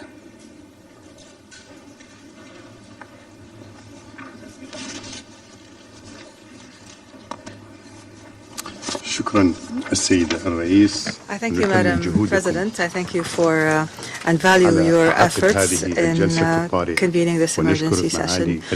We thank His Excellency the Secretary General for participating in this meeting and acknowledging the gravity and the repercussions of the current situation and his calls for de-escalation. We thank the Assistant Secretary General as well as the Director General of the IAEA. Madam President, the Security Council meets today in an emergency session, and it bears upon its shoulders the task of maintaining international peace and security at a time when our region is witnessing a dangerous escalation that threatens to destabilize the world and the region. Iraq speaks in a moderate voice and expresses its extreme concern over the accelerating and dangerous developments that the region is witnessing, at the forefront of which is the ongoing military escalation and the ensuing military attack against 3 nuclear reactors in Iran. And we believe in Iraq that this attack is a dangerous escalation and a direct threat to regional and international peace and security. It risks increasing the chances of conflict and the chances of the war expanding as other regional and international parties join the fray with no authorization by the Security Council. This raises serious questions on the respect for the global order that is based on international legitimacy. Madam President, the developments that the region and the current conflict have witnessed is a true test of the rules-based international system that is based on international law and the UN Charter. Unilateral actions that bypass the Security Council weaken the prestige of the international organization and keep the door open to military chaos with unpredictable consequences. Moreover, targeting nuclear facilities, regardless of the disagreements over such facilities, is a dangerous precedent that runs counter to diplomatic efforts that aim to resolve the nuclear file through dialogue and international controls, especially the role of the IAEA in this matter. Iraq confirms that targeting declared nuclear facilities is a dangerous precedent in the non-proliferation regime and the comprehensive safeguards regime, as indicated in the Resolution 487 as well as the IAEA Board of Governors. It also runs counter with Article 4 of the NPT Treaty, which guarantees all member states the right to develop and use nuclear energy for peaceful purposes within a framework of transparency and international oversight. Targeting nuclear facilities could lead to catastrophic radiation leakage that would go beyond the borders of the targeted state and would pose a direct threat to the lives of nearby human beings and the environment, including Iran. We note the dangerous nature of cross-border radiation leakage and how it affects the countries and peoples of the region. This is a serious danger, and we warn of the dire environmental and human consequences of this. We regret to note that this military development has narrowed the timeline and diplomatic horizon for a potential peaceful resolution. Moreover, it did not give negotiations and political attempts to resolve tensions a chance. It also prevented the IAEA from performing its technical role in accordance with its mandate as stipulated by its statute, which is to verify the nature of nuclear activity. Madam President, our region and over the past decades has witnessed repeated situations of tension and instability. Our peoples have suffered from war and conflict that have brought death upon the people and destruction upon infrastructure and have obstructed development offers.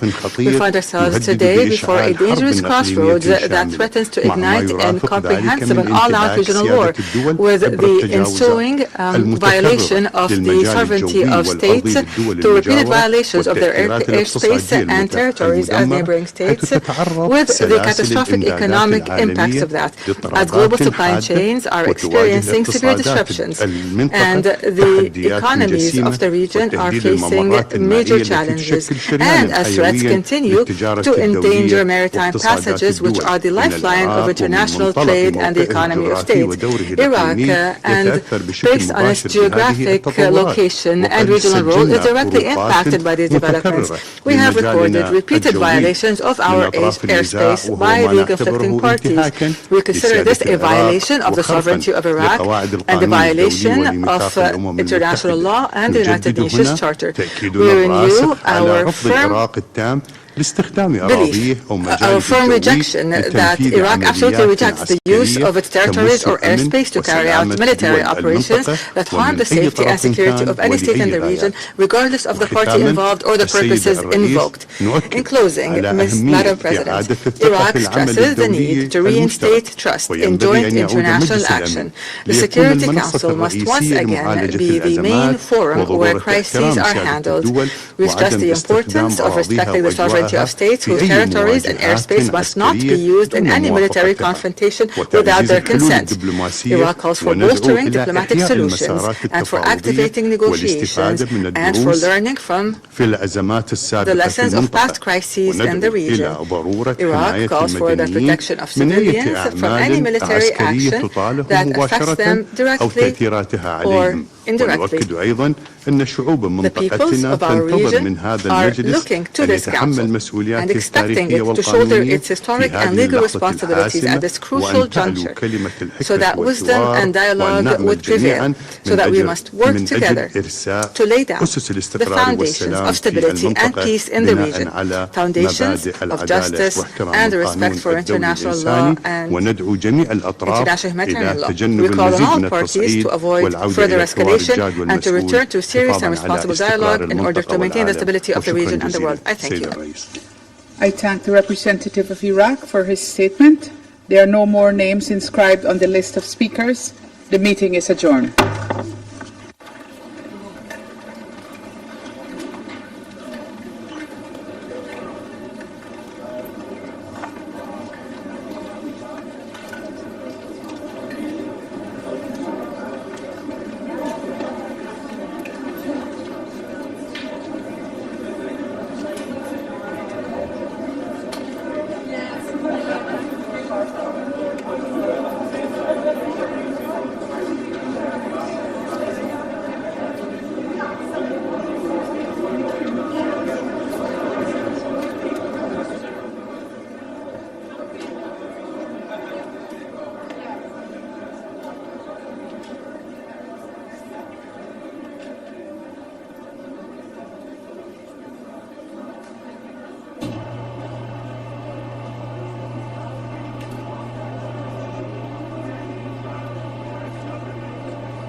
Gracias.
Estados Unidos, eu falei, China e Rússia. E claramente o que aconteceu foi que Reino Unido e França e Estados Unidos ficaram de um lado e Rússia e China de outro. A China acusou os Estados Unidos de desafiarem a lei internacional com esse ataque. A Rússia foi um discurso mais contundente, disse que os Estados Unidos abriram uma caixa de Pandora e abriram uma guerra dos fins completamente inconcebíveis, que é um ataque que desafia a lei internacional e não havia motivos para que os Estados Unidos atacassem dessa forma.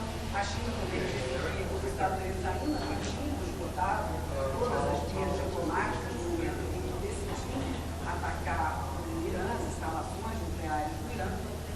Reino Unido e França pediram respeito à agência internacional de energia atômica, a volta das restrições, pediram que se acordo já, que haja uma volta às negociações diplomáticas que possam pôr fim a esse conflito. E quem falou mais cedo foi o diretor-geral da Agência Internacional de Energia Atômica, o Rafael Grossi, e ele disse que sim, está em risco. Ele também disse que esse momento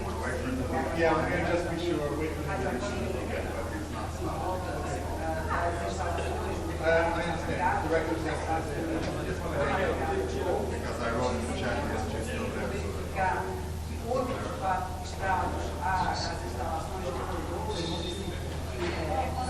perfurações naquela instalação que a gente sempre conta aqui, é uma instalação 80 metros no solo, muito baixo da montanha, e lá funcionam 3 centrífugas que enriquecem a pobreza de 60%, sempre lembra que 90% é o percentual necessário para fabricar uma bomba atômica. Então, Rafael Grossi alertou os perigos de desrespeitar o Tratado de Não Proliferação Nuclear.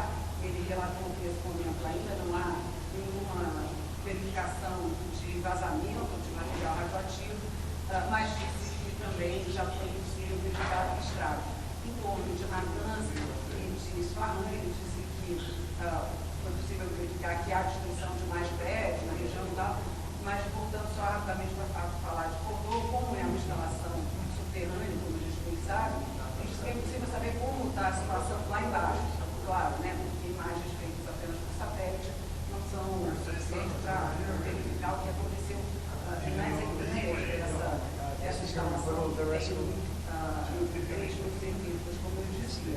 Agora, lembrando que pela Convenção de Genebra são proibidos ataques a instalações nucleares exatamente pelo risco que isso pode oferecer à população, porque você ataca uma instalação nuclear, a possibilidade de vazamento de material radioativo é muito grande, isso pode pôr em risco a população local. Aqui é uma região que muita gente já foi retirada das proximidades dessas instalações e, por enquanto, a gente não tem certeza de como foram os danos causados por essas enormes bombas GR-57 lançadas na madrugada de ontem pelos Estados Unidos a partir dos bombardeiros B-2 que voaram 11 mil quilômetros da base aérea de Whiteman, no estado do Missouri, até o Irã. Fizeram esses ataques, foram reabastecidos no caminho de ida e de volta e voltaram aos Estados Unidos, segundo as postagens do presidente Donald Trump na rede social dele, a Truth Social.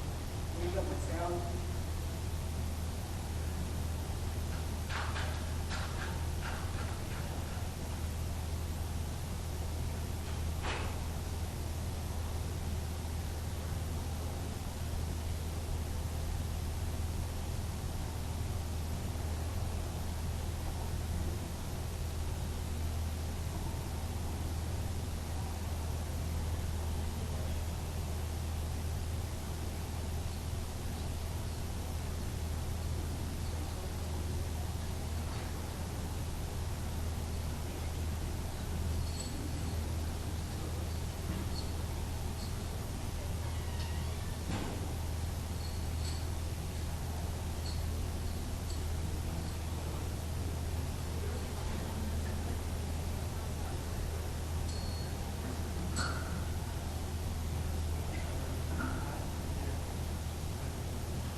Hey, Tom, yes, sir.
Yeah,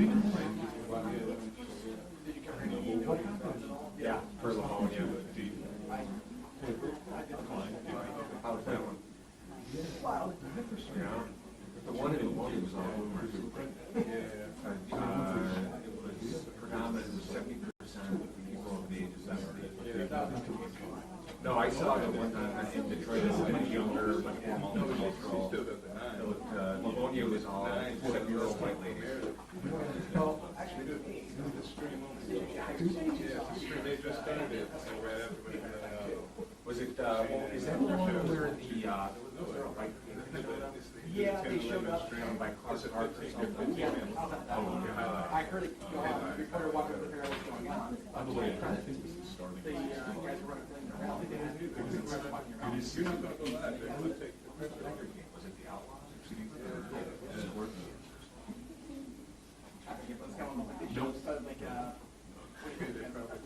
Hold up, we're not.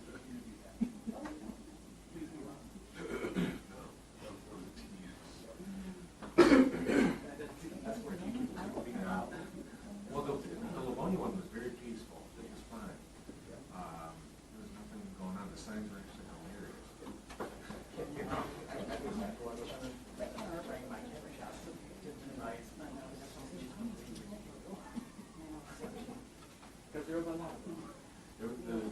The signs, the people at the Leone one were, the signs were very clever. They were very interesting. One guy made a Star Wars sign that was great.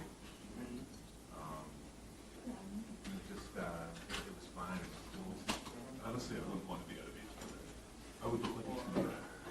Now, one of my colleagues was, that's not a done to know by one. It would be cold for me to be outside. They have to know by one was somebody passed out from the heater or something, you know.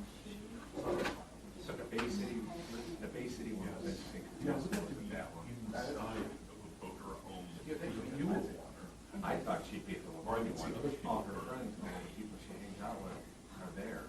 And she's usually, anytime they do this on, she's usually there.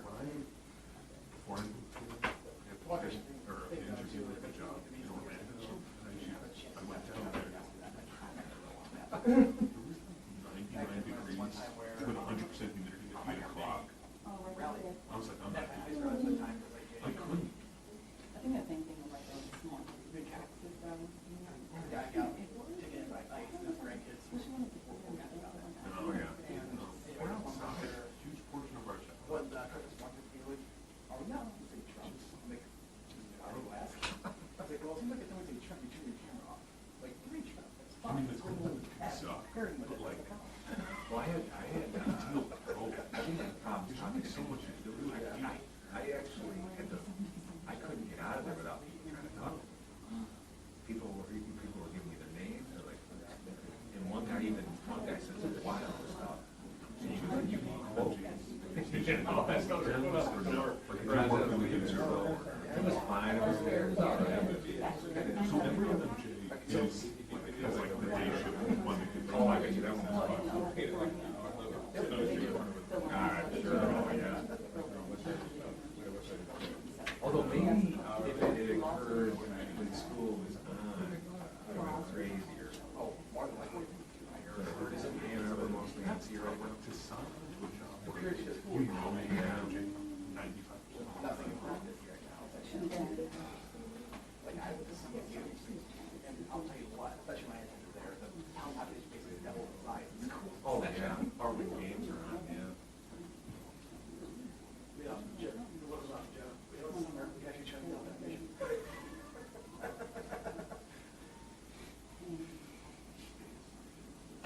No, I heard the Bay City one was interesting, and I talked to one of my guys from the AP. I'm friends with my boyfriend and my wife with the AP. Sure. Okay. Yeah, it's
The one shot where you kind of see it, I dubbed it right out of it. It was? Like the one shot where you kind of see it, I dubbed it right out of it. Dropped the what? Blur. Okay. Thank you. And like the other shot too, I made sure there was like grass behind it. So.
Yeah.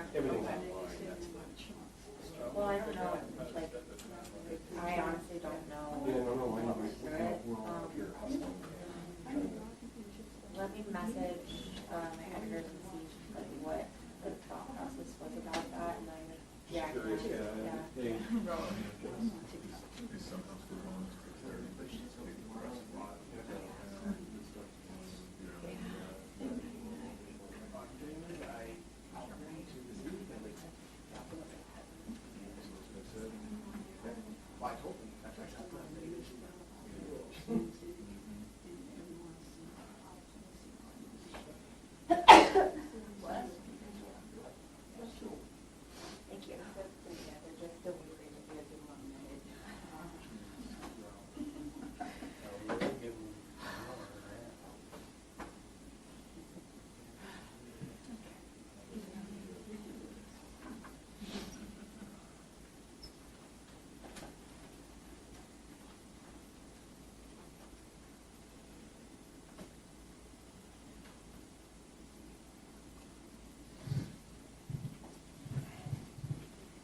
You got on battery? Battery? Oh, we're fine.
Good evening, ladies and gentlemen. Thank you for your patience, first and foremost. I'm Deputy Chief Carter. For anybody that does not know me or haven't seen my email communications coming throughout the afternoon, give us a little bit more time. As you are aware, things are very chaotic at this point and have not necessarily calmed down while we vigorously and diligently work towards getting you all the information that you are asking and seeking. So, in order to be as accurate as possible, we are working more to get all specific details and or questions answered that you will be asking. So give me a little bit more time, and the chief and I will be with you. Is there any preliminary questions that I may be able to answer, not specifically or directly involved to the suspect and or motive? Because those are questions that you're going to ask, right? And I know that. Do you have the approximate time of when you guys received the call about this? You know, I actually was notified about 11:30 a.m., but I can be more specific with you when I do come back in. Okay. Okay? Will we give the names, sir, of the suspect? To be very honest with you, no. No, ma'am. Do you have the status of the security guard who has been injured? Is he okay? We do, and I will provide that to you during the release of all the other information. Okay, thank you. So we are going to brief you on that as well. Thank you. Will you tell us if the suspect was a former is from a former church member. If we have that information, Okay. I will be able to share, but again, Okay. I want to be able to provide you the most accurate and detailed information possible to answer your questions, right? And so that you can put out the information to the public. So those are things that we're still working on. Okay. Do you have an ETA on when you might be able to come back? Give me 15 minutes. Okay. This is coming from another person. The video that's been shown online of people hiding behind seats, is that authenticated as that actual church? I have not been able to confirm or deny that. Okay. I have seen that video, but I have not been able to confirm or deny. So you're thinking another 15 minutes before you guys do the press conference? Or is that, I heard somebody say? That's the goal. Okay. That is the goal. But if not, I will be back in here within 15 minutes to update you again.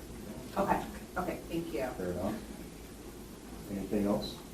Okay, hey, like I said, thank you so much. I know you guys have been sitting and waiting for quite some time. I appreciate you guys' patience, okay? All right, Thank you. Oh, he showed somebody over.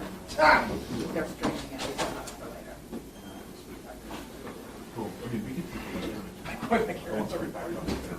Yeah, I know, I know, I know. Oh my God. Yeah. I ended up texting my...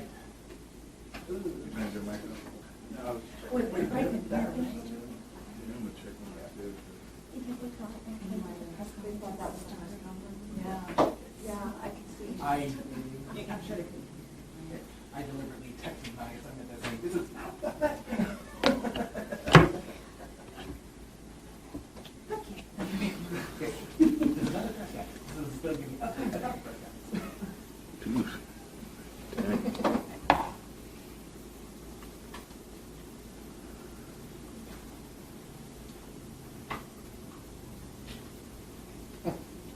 I'm guessing Gigi took a nap.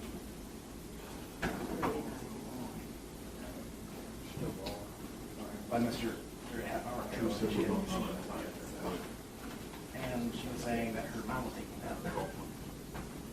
And she's just been napping a lot lately too. So more than before.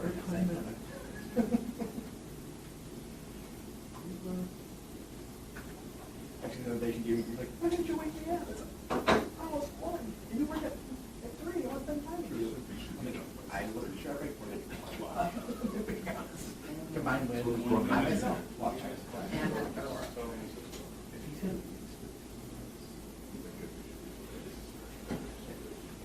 He's saying it's like 50 minutes, but he'll be back in 15 one way or another to give them an update, which might be another or something.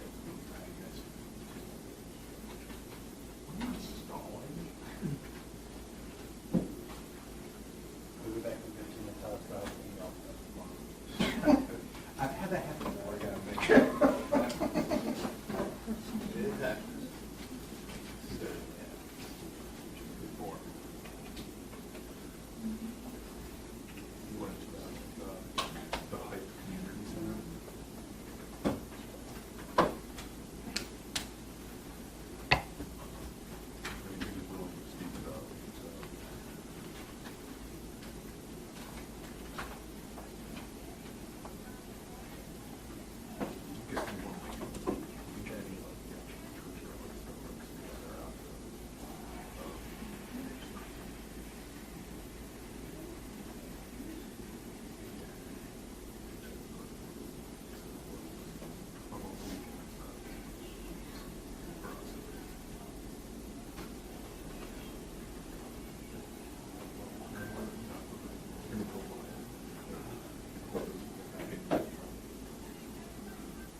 Chief Bentley Carter.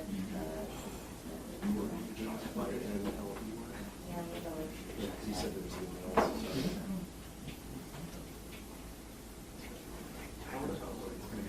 I'm so blunt.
I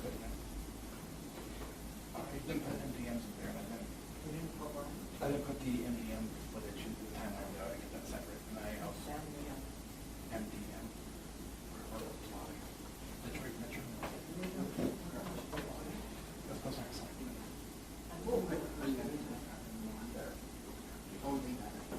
He doesn't work here anymore, so.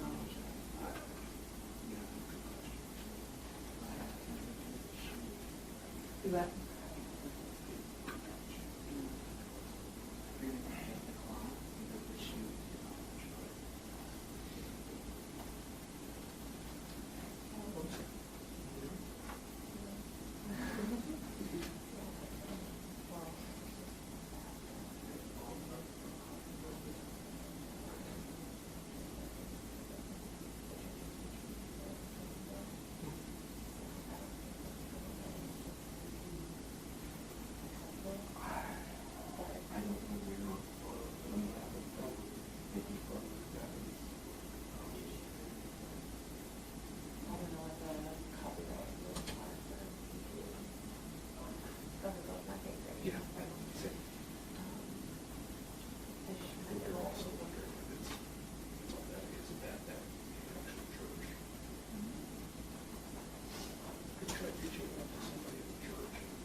Yeah,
Yeah, I know.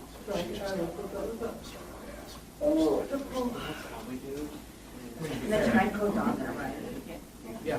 Yeah, that time code, that time is the time code. Let me rephrase. The time codes don't match trip, but I can still go to those. Well, I'm gonna go and look at it. Yeah. So, so I can hear it and see it. Yeah. I say it like that just because, like, it's just a match. It's like these, the zeros are matches at times, so like, you're actually pretty good at what you did. Beginning this many minutes, like, zero, so whatever.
For you guys as far as the condition of the subject who was shot.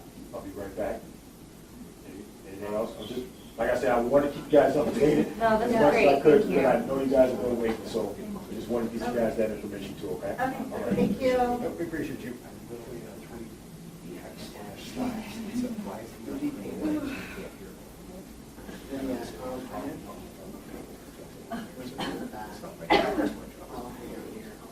Yeah.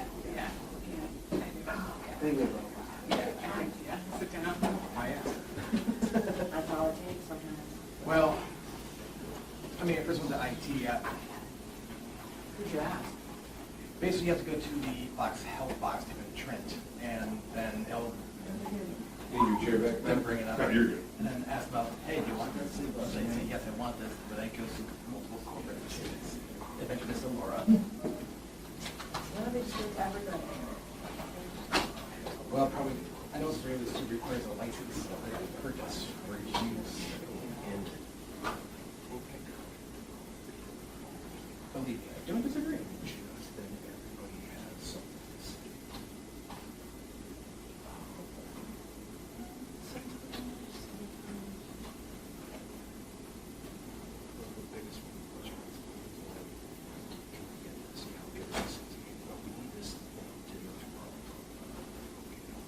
Right back to 100 plus parking tomorrow, and again on Tuesday afternoon, and on Tuesday. We've all been there. Because it's going to be. No, that was next weather, you're just on that. I used to work with next week. Up in Flint? Yeah. Rich also wants to see you too. Same time. Good guy. Oh, super nice guy. He was a loss for 25 for reflection, but he couldn't win. Yeah. It's like time moving home for a better thing than better hours. Was I did two at the job and then he He's awesome. He has tremendous eyebrows. Oh, they're epic. Oh, yeah, they're first team all eyebrow.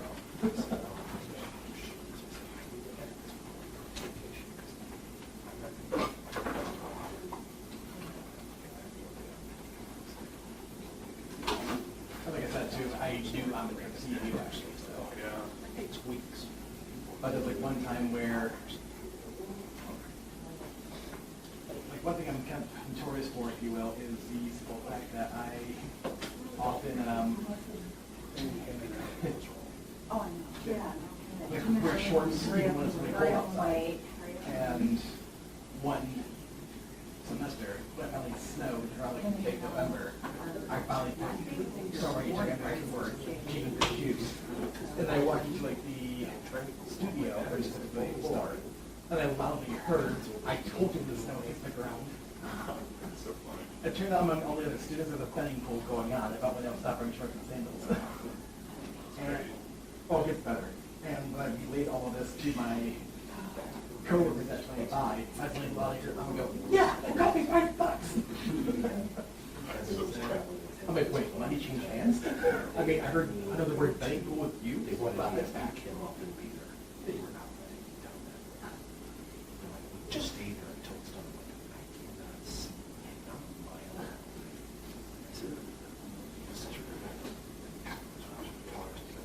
No, because we can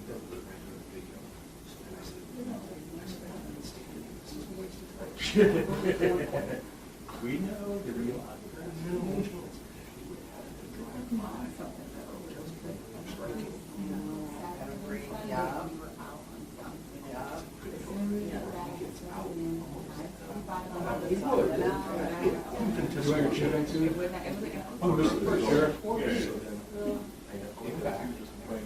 Where are you? You can have it. No, I'm going to tell you. Jokes were made.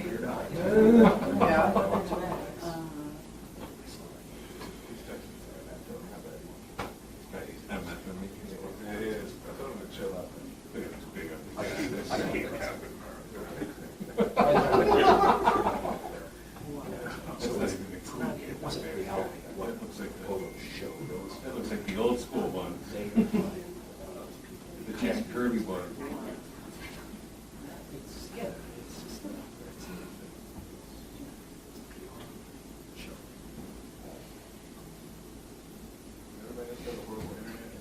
Yes. It's not just youth, it's torture.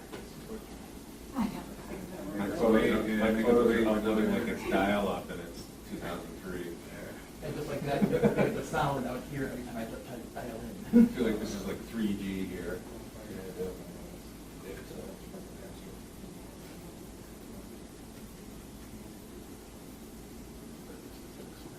I knew you'd talk to him. I'm old enough to remember when the first like trailer that really hit the internet was like Phantom Menace in like 1999. And it took 2 hours to download. And it took like it was a 2-minute trailer. It took 30 minutes to watch because it had buffering. but everyone across the country was just like. Because I mean, at that point, Star Wars was still like a big deal. Now it's like, oh no, you know. Same question to AI. Yeah.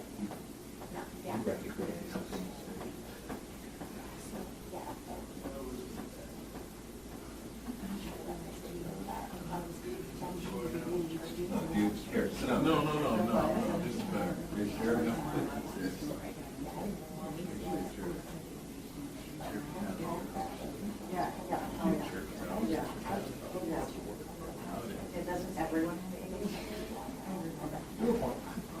He said the condition of the shooter as though the guy was still alive, but I saw a report. Oh, no, he passed? Subject.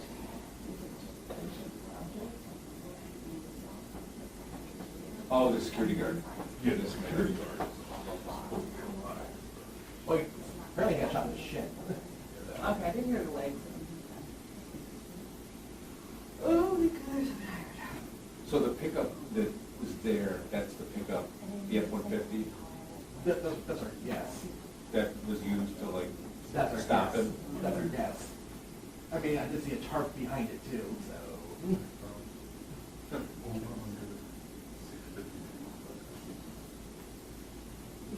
Oh. No, that's not. Standard minus 1. It's almost a shot at the truck. Oh, yes, that's done that. That's why it sounded like from our. No, it's not shooting at the guy.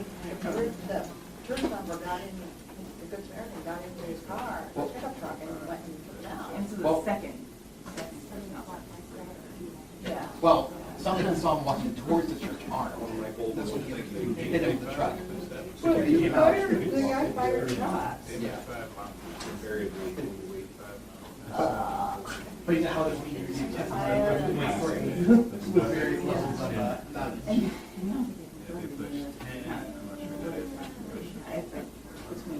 Yeah. I've witnessed it. Oh, it's 1-5. Wasn't that when I first saw it? I thought it was going to be another. Oh, yeah, it's listed there. Oh, South Korea was just trying to.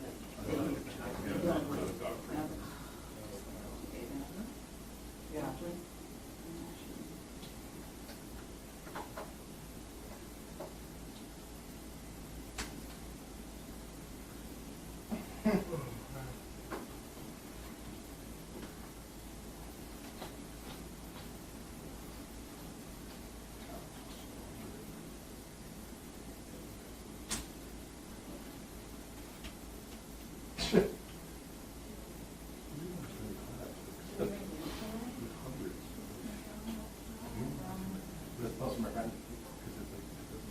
What is that? Oh my God. You know, literally, I'm going to go on boats today. On the what? On boats and on the water. It's like great fun. Yeah.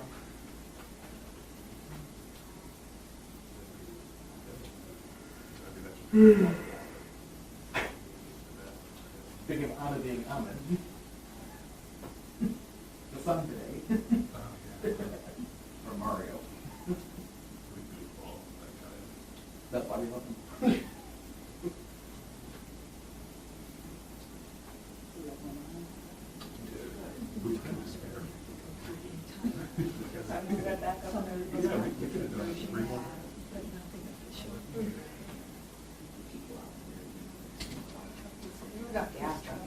Yeah. Certainly make our team still running.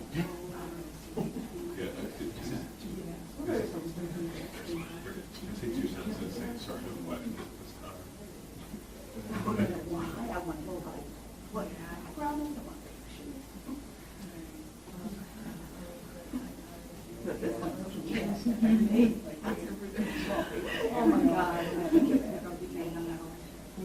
That's, you know, all the time everything's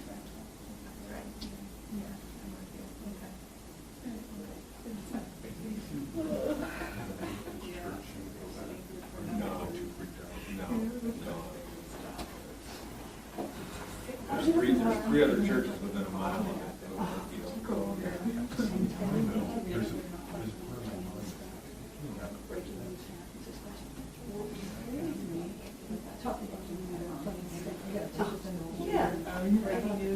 That's unusual.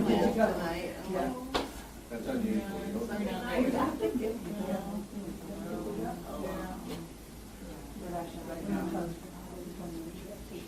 Well, it's also, yeah, but this is also a huge church. I mean, they usually have like 200, 300 people. Today it says 150, but it's not like it's a church where there's 45 people in there. So it's probably more likely out of armed security.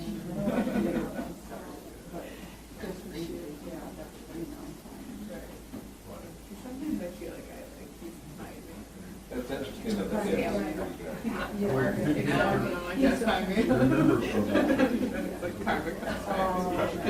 Oh, Who they voluntarily do this, and they just have to do armed. So, they're not sure people that are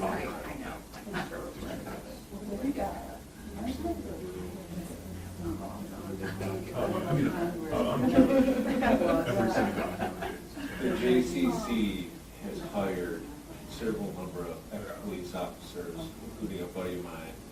They get threats daily. The one that's up in, the one with the indoor hockey rink. I play hockey in there all the time. You know which one I'm talking about, West Bloomfield? They got a beautiful, the JCC's got a beautiful facility. They got an indoor hockey rink. It's incredible.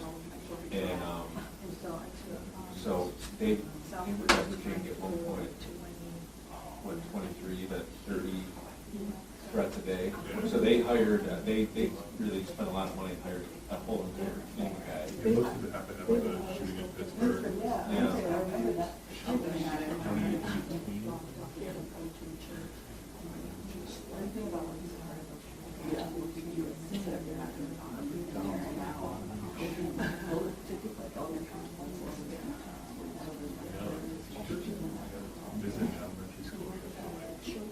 I want to come up, it's like, well, I'm going to go because I'm scared. I'm going to make it.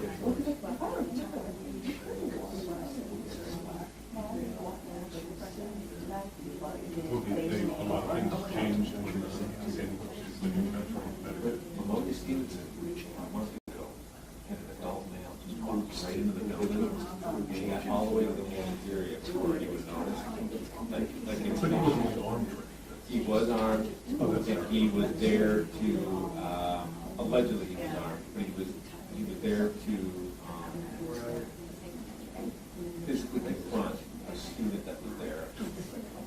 But he made it into the, if you're familiar with Maloney Stevenson, he got it through the shop door, and got all the way to the cafeteria before administration caught him. You know?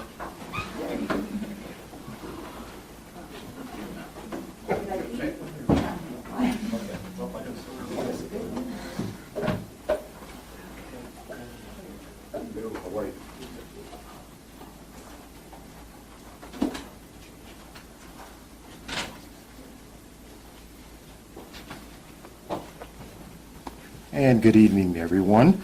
Again, like I said earlier, thank you so much for your patience and your time. I know this has been a very warm day to have to cover this type of violent and tragic event. I am Deputy Chief Carter. First name is Finley, last name is Carter. I am the Public Information Officer for the City of Wayne Police Department. Today I have Chief Strong from our agency who will be briefing you and updating you with all of the information that we have up to this time. I would ask if you could just silence your cell phones or anything of that nature that could be disturbing during this time. Sir.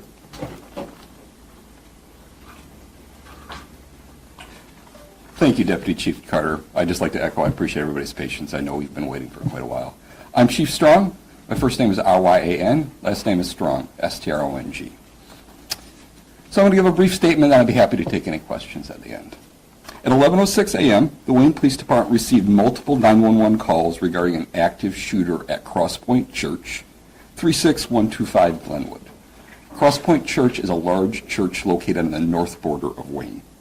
Officers arrived and determined that the suspect arrived at the church and began to drive recklessly, drawing the attention of church staff members. The suspect exited his vehicle wearing a tactical vest, armed with a long gun and a handgun. He approached the church building and began firing his weapon. Several staff members from the church approached the gunman. A parishioner struck the gunman with his vehicle as the gunman shot the vehicle repeatedly. At least 2 staff members shot the gunman, causing fatal wounds. 1 staff member was shot once in the leg by the suspect. The church staff members do not wish to be identified at this point. The Wayne Police Department is still investigating this incident with the assistance of multiple local, state, and federal partners. We are grateful for the heroic actions of the church's staff members, who undoubtedly saved many lives and prevented a large-scale mass shooting. I would add that the church parishioners and staff members were trained in responding to emergency situations, which also saved lives. The gunman is a 31-year-old white male from Romulus. His motivations are unknown, but at this point it appears he was suffering from a mental health crisis. That's the end of my statement. I'd be happy to take any questions. What makes you, what evidence do you have that he was suffering from a mental health crisis? Just some preliminary interviews we conducted on scene. So you believe it was his intention to commit a mass shooting? Yes. What did he have to do with this church? Is he familiar with this? We're not aware of any connection at this time. So why this church? We do not know. So you don't believe he was a disgruntled former member? We have no information to that effect. And he wasn't able to actually get inside? That's correct. All of the events I described occurred outside the church building. Was he 10 feet from the entrance or being able to access the church? It was quite close to the church, but I can't speak to the 10 feet. What kind of, did he have any past interactions with police on record? Our interactions with him in the past were quite limited, but nothing of note. Can you talk about the weapons and how much ammunition he had? No, I don't have any further information this time other than it was a long gun and a handgun. I'm sorry, sir?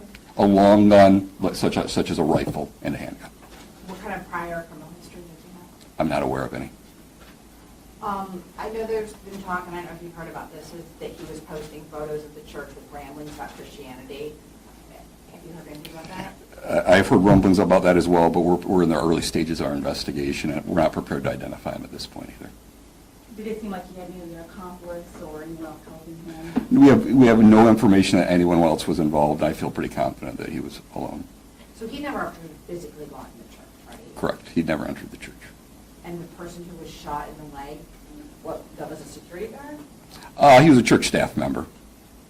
So he was outside? Correct. And he was shot by the suspect, the gunman? So there were 3 to 4 church staff members. One of them was shot. By? The suspect. Was the staff member who got shot one of the 2 men or people who shot the suspect? I do not believe so. Do you have any indication that this might be an obvious question, but how pre-planned or if this was pre-planned? I don't have too much information other than he arrived wearing a tactical vest and 2 guns. two guns, so one was a long gun and one was a handgun. Yes. And this happened about 11:01 a.m.? Our first call was 11:06. What kind of vehicle was he driving? I do not know. The security guard that was shot, are they still in the hospital tonight? Yes, security guard is awaiting surgery, but his injuries are not life-threatening.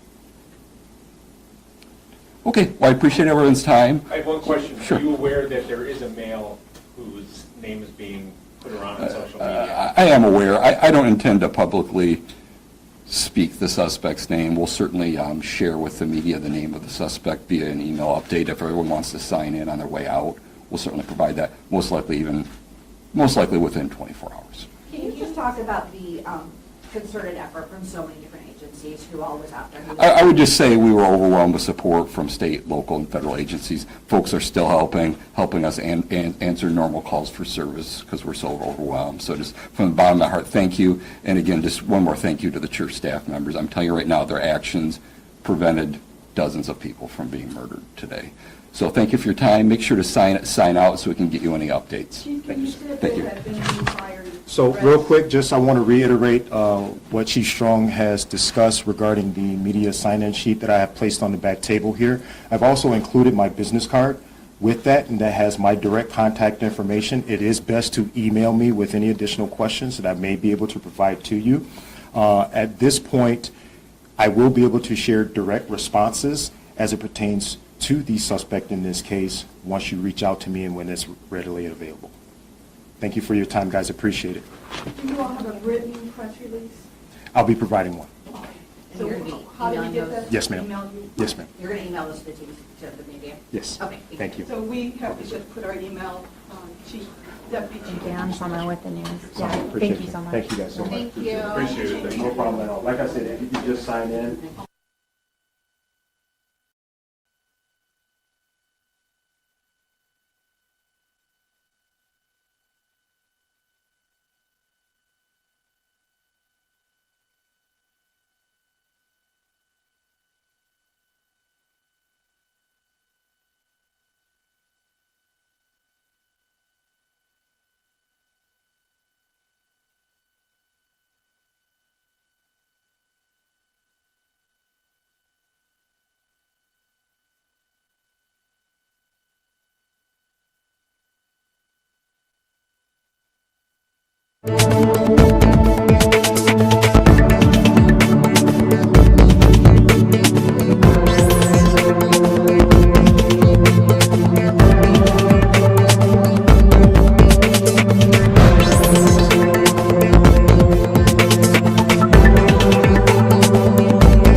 videographer. Oh, perfect. Yeah, that works out. Yeah. I haven't met him before. Until We about talked 2 minutes so long. ago.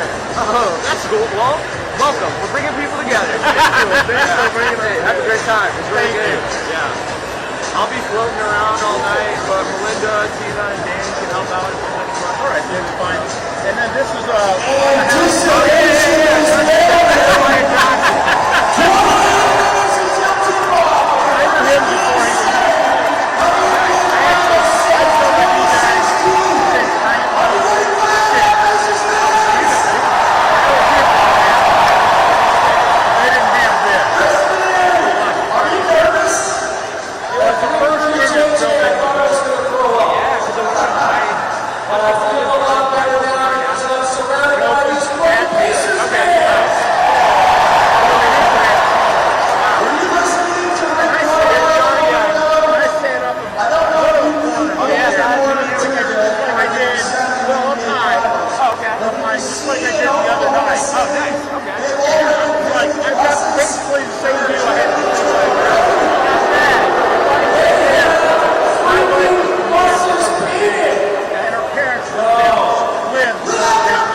up, right?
yet in the end of history, we stand together.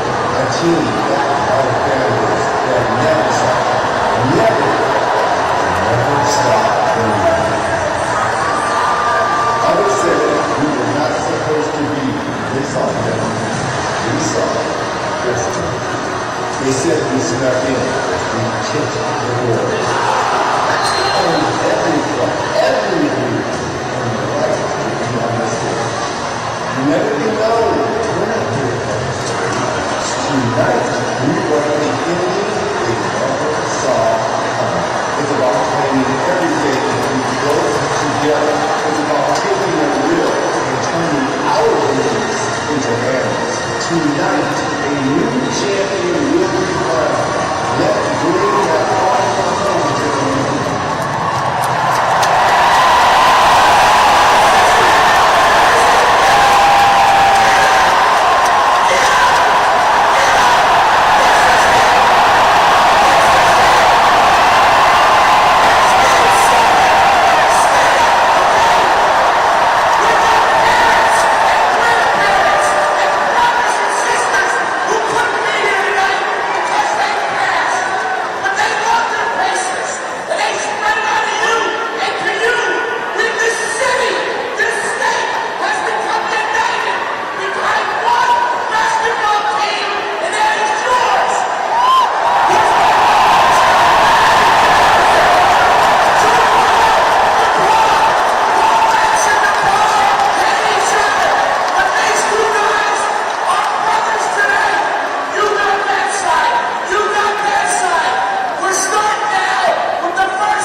Thank you.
what you want to see, Jeff, knocking down the open pitch shot, especially on passes from Mathieu and J-Dub.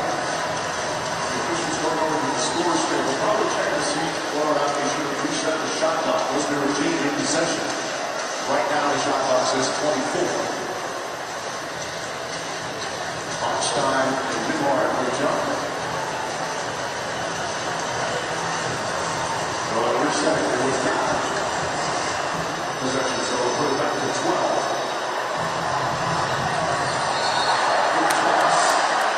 They're going to do it again.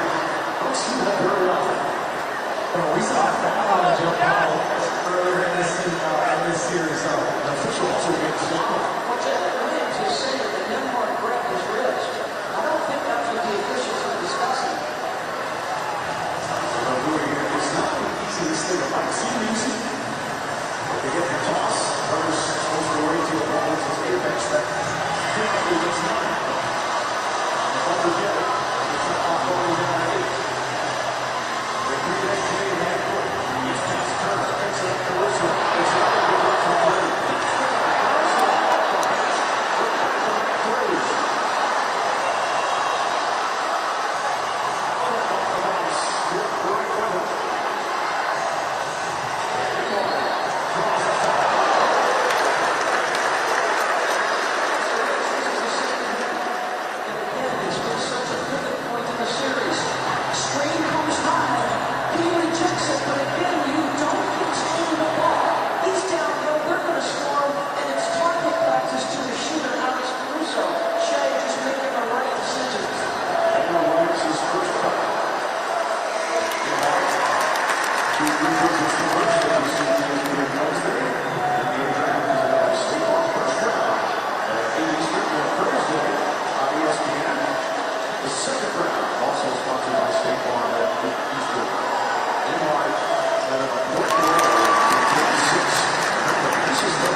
He knows we're all thinking about him, but he's going to want this team to continue to fight, right?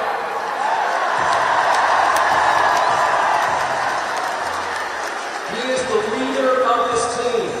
We know what he's meant since he arrived in Sacramento 3 years ago.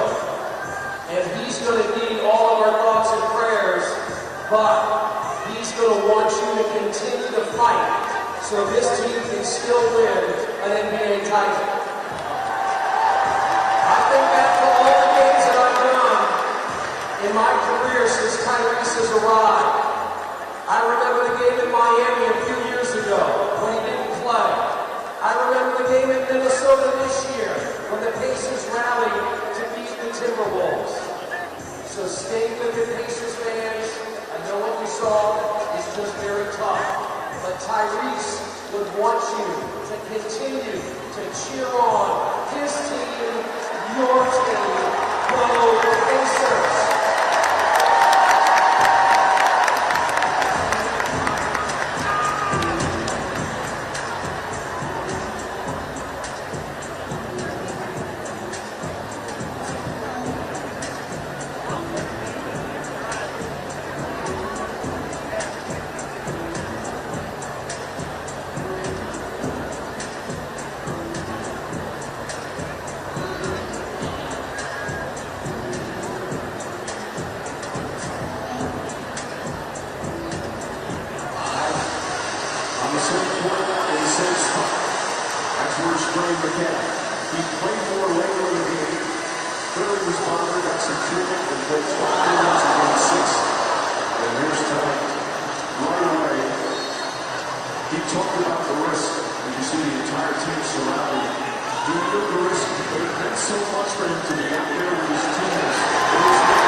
Players in this game.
second step is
He's become a real player.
hurt his Achilles. We were doing that game. And obviously that situation is very difficult.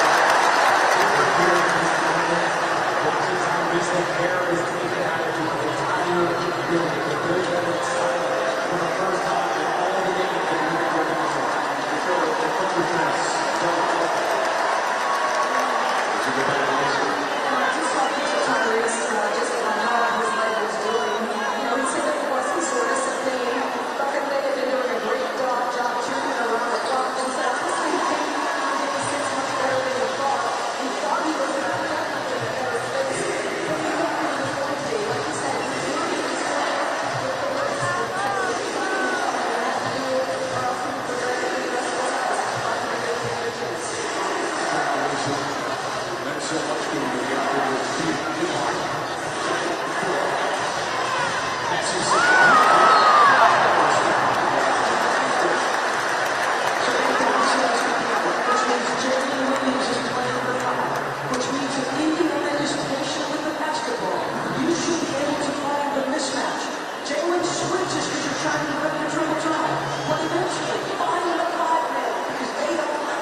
assists, 4 rebounds, and a block.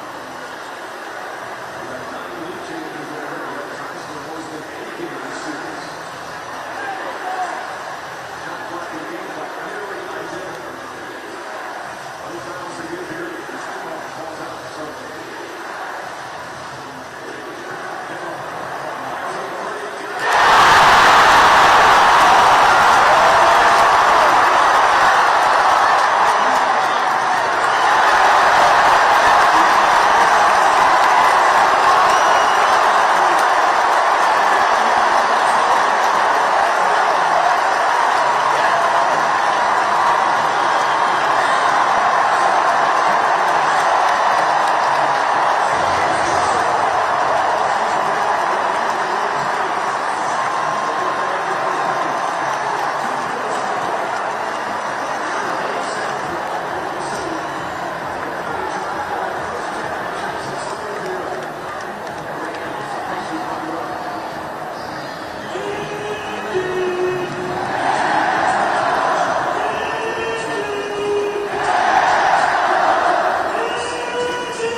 slow motion 10 times and it took us 10 times to figure it out.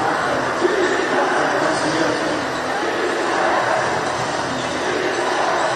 Headline, steady shoot. This screen set by Turner, headline block, contact.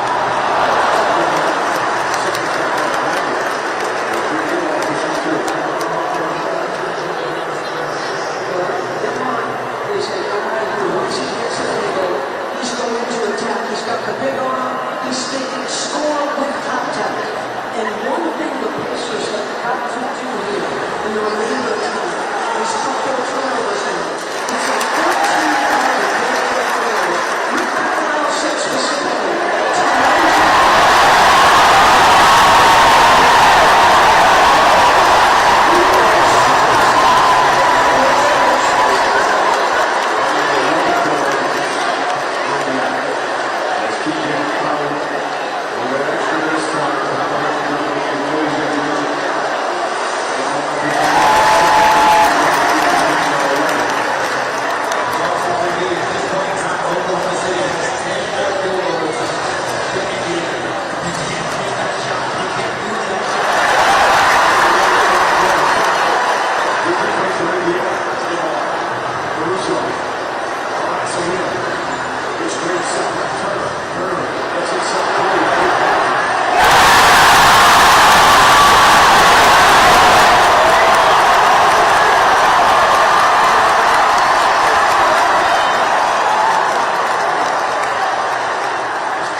is a foul.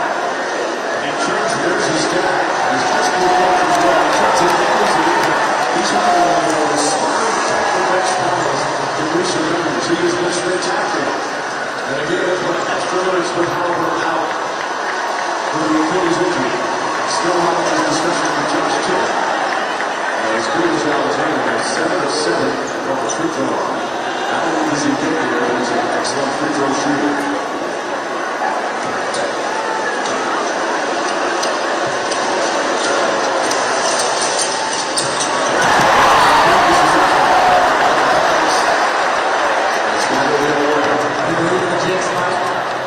Not the slowest.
this is Latvian smooth and pretty. It is. If you're TJ and you're thinking about making that release pass, and you don't think you can make it, you don't want to take an extra situation. Under 2 point here in the third. Defense intensity is increased.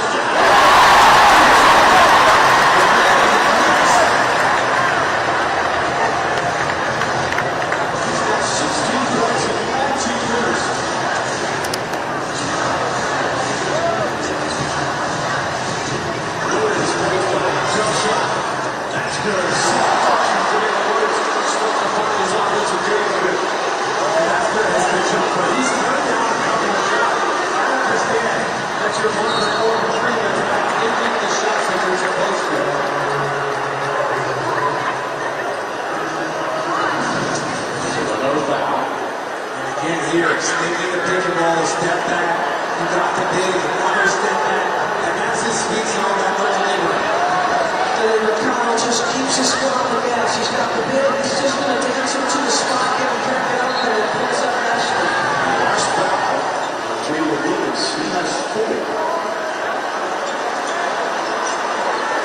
Josh Tilley, James Davis, and right for 3 officials. Congratulations on the greatest of the side.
after a luxury game. That one is going to be difficult. Remember, they were down 15 in the fourth quarter. In game one, they came back to ball. But the ball game has been turnovers on 15 more field goal attempts for Oklahoma City, which is a turnover number. Wiggins strikes the force, flips it is Matthew. Caruso against the lead for a catch. 7 on the 24, three-pointer SGA. It's got 25 and the lead through to 16.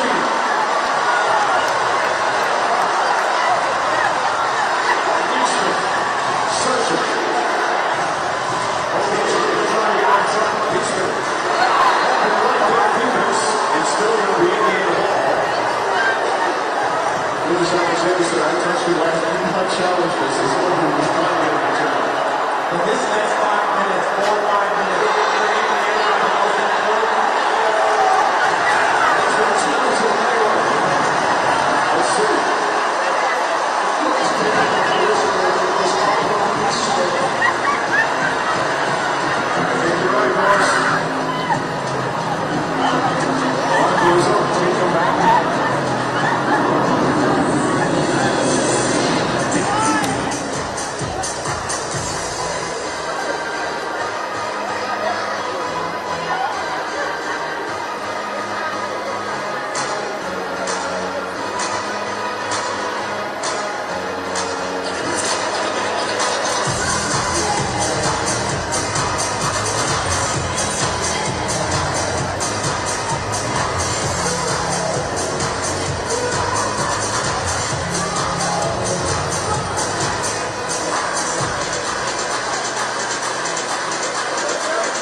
if you look at after last game, Indiana cleaned up some of the turnover issues. But with no Tyrese Halliburton, no shot creator, asking him off the board, TJ McConnell with the board.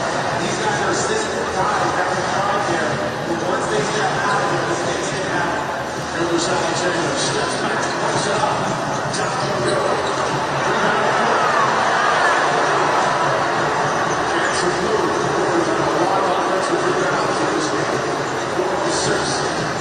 On the offensive glass, squared to another three. Over the rim.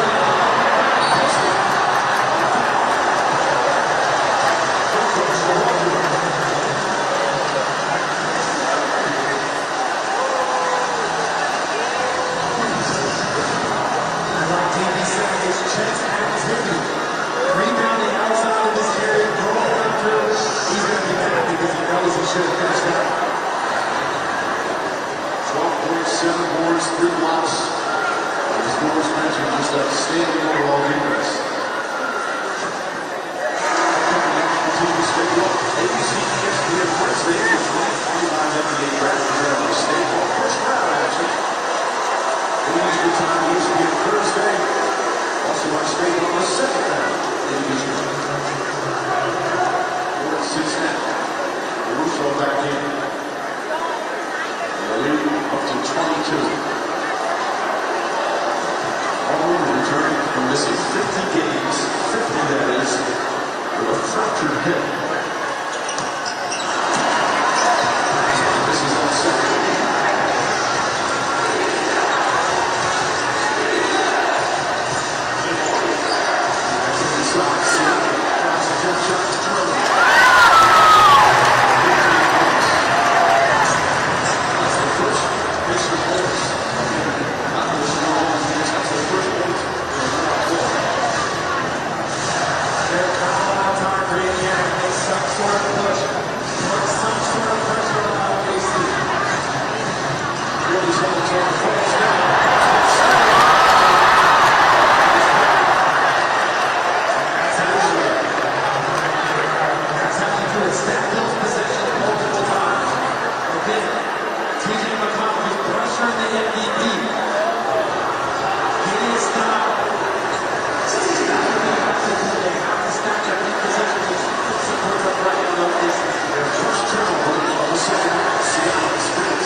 This is generally where they start from this point on down. Going to their two best players, guard screening. Jalen Williams and Sheffield Alexander. They structure off that 2 minutes and keep those guys in control. You remember stepping play. That was the one. When every game, they would run some 2-man game. Step down in the ball. Clay slipping out. Trying to get some sort of mistake. Trying to get some sort of error on the defense. OKC has something similar, even though the attacker is in play. And now we've been able to score points in the army all season long. This offensive team is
is swarming, but the defense is also spread. But there's Chet Holmgren. That's a bucket. I prefer him to go shoot 2 free throws because if Chet doesn't come over to help, that's what's going to happen. He's going to get easy ball.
Montreal as undrafted. Experience in the away from the NBA title.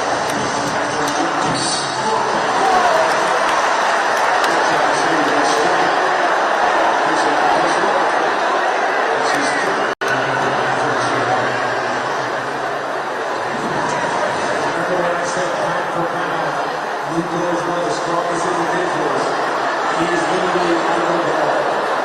And that's what happens. Your upper body hits him, and that goes back, and then your feet go forward, and that's where you get landing on your shot. That's a difficult.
minutes.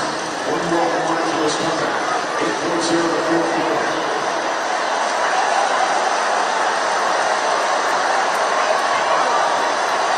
Each team still has one timeout left. All teams in the middle. 7% from the line. This is key free throws earlier in the series. He's had his highs and lows in the series. It's a special athlete, special talent. Like so many young players searching for that elusive consistency.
with 3 minutes to go.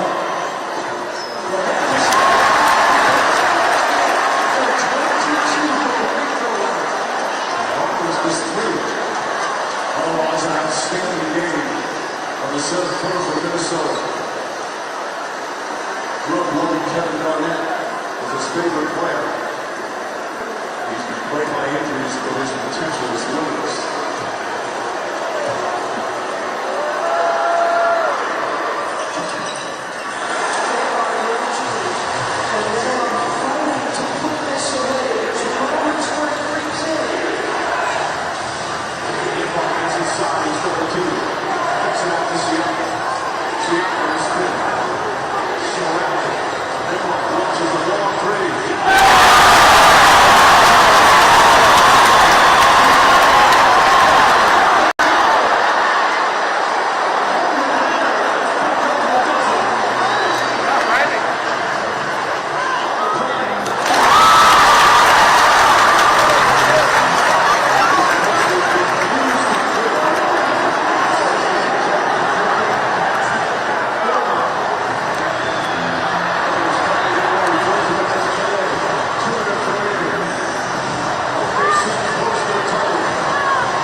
history. And the I am very, very simple logic.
Playoff run and regular season. We'll see each and every one of you again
Where are they sending everybody?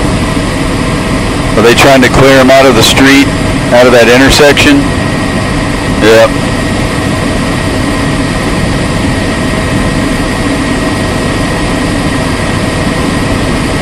No, they had to bring the tactical vehicle in.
They want a shot of the top of the Devon Tower.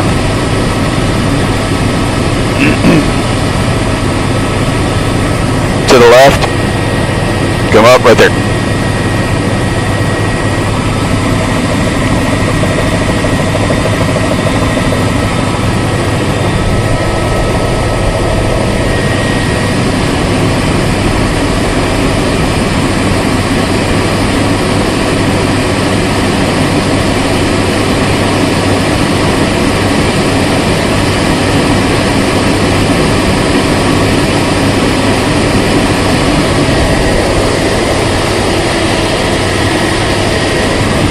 Oh, helicopter flying right by it. That's awesome.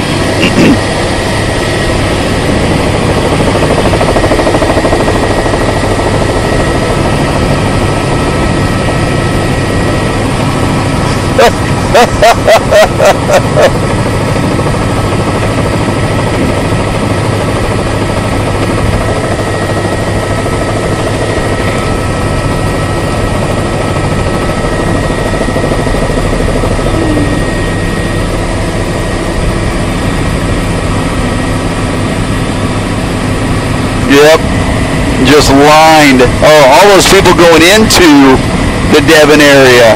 Holy crud!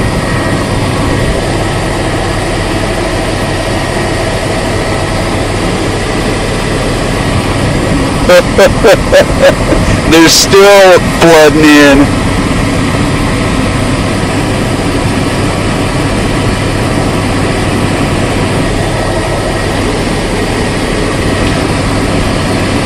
All right, look at the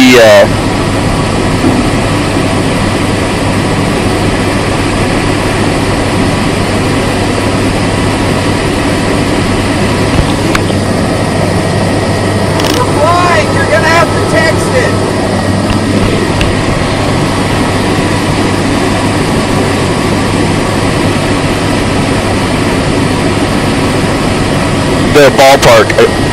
Just go straight up, brother.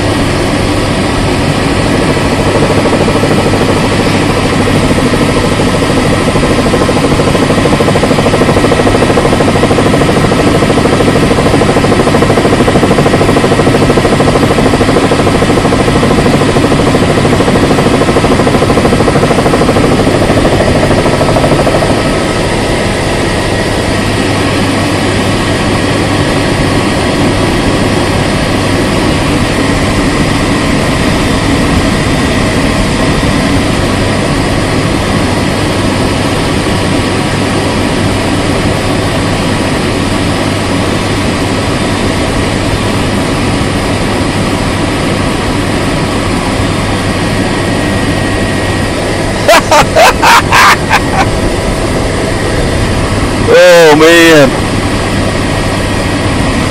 it's just gonna get worse.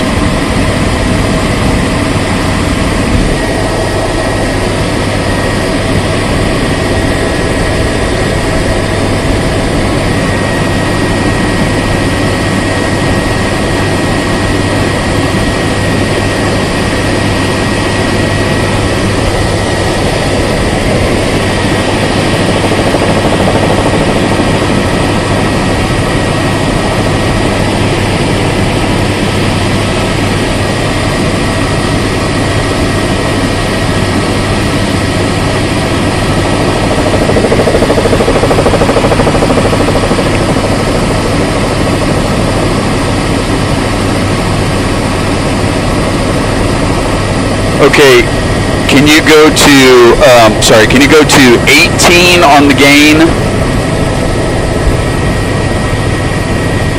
Okay, and then ND filter 1, turn your shutter speed off.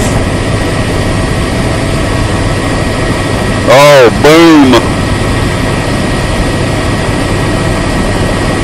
Can you go back up again? And then put the master pedestal all the way up. Oh. No, keep shutter speed off. And then the master pedestal all the way up.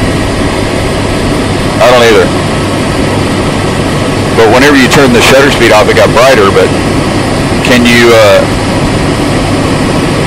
so the gain at 18, ND filter 1, shutter speed off, and the master pedestal all the way up.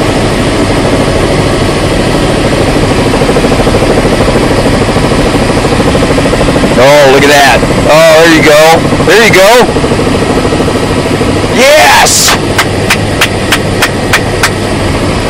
Sweet! So much better. Holy moly, great picture. Great picture. Great picture. Oh, awesome. Francisco.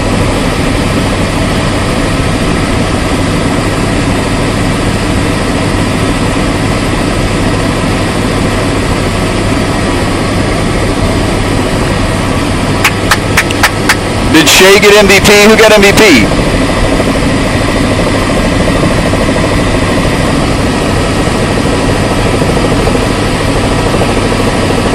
Woo!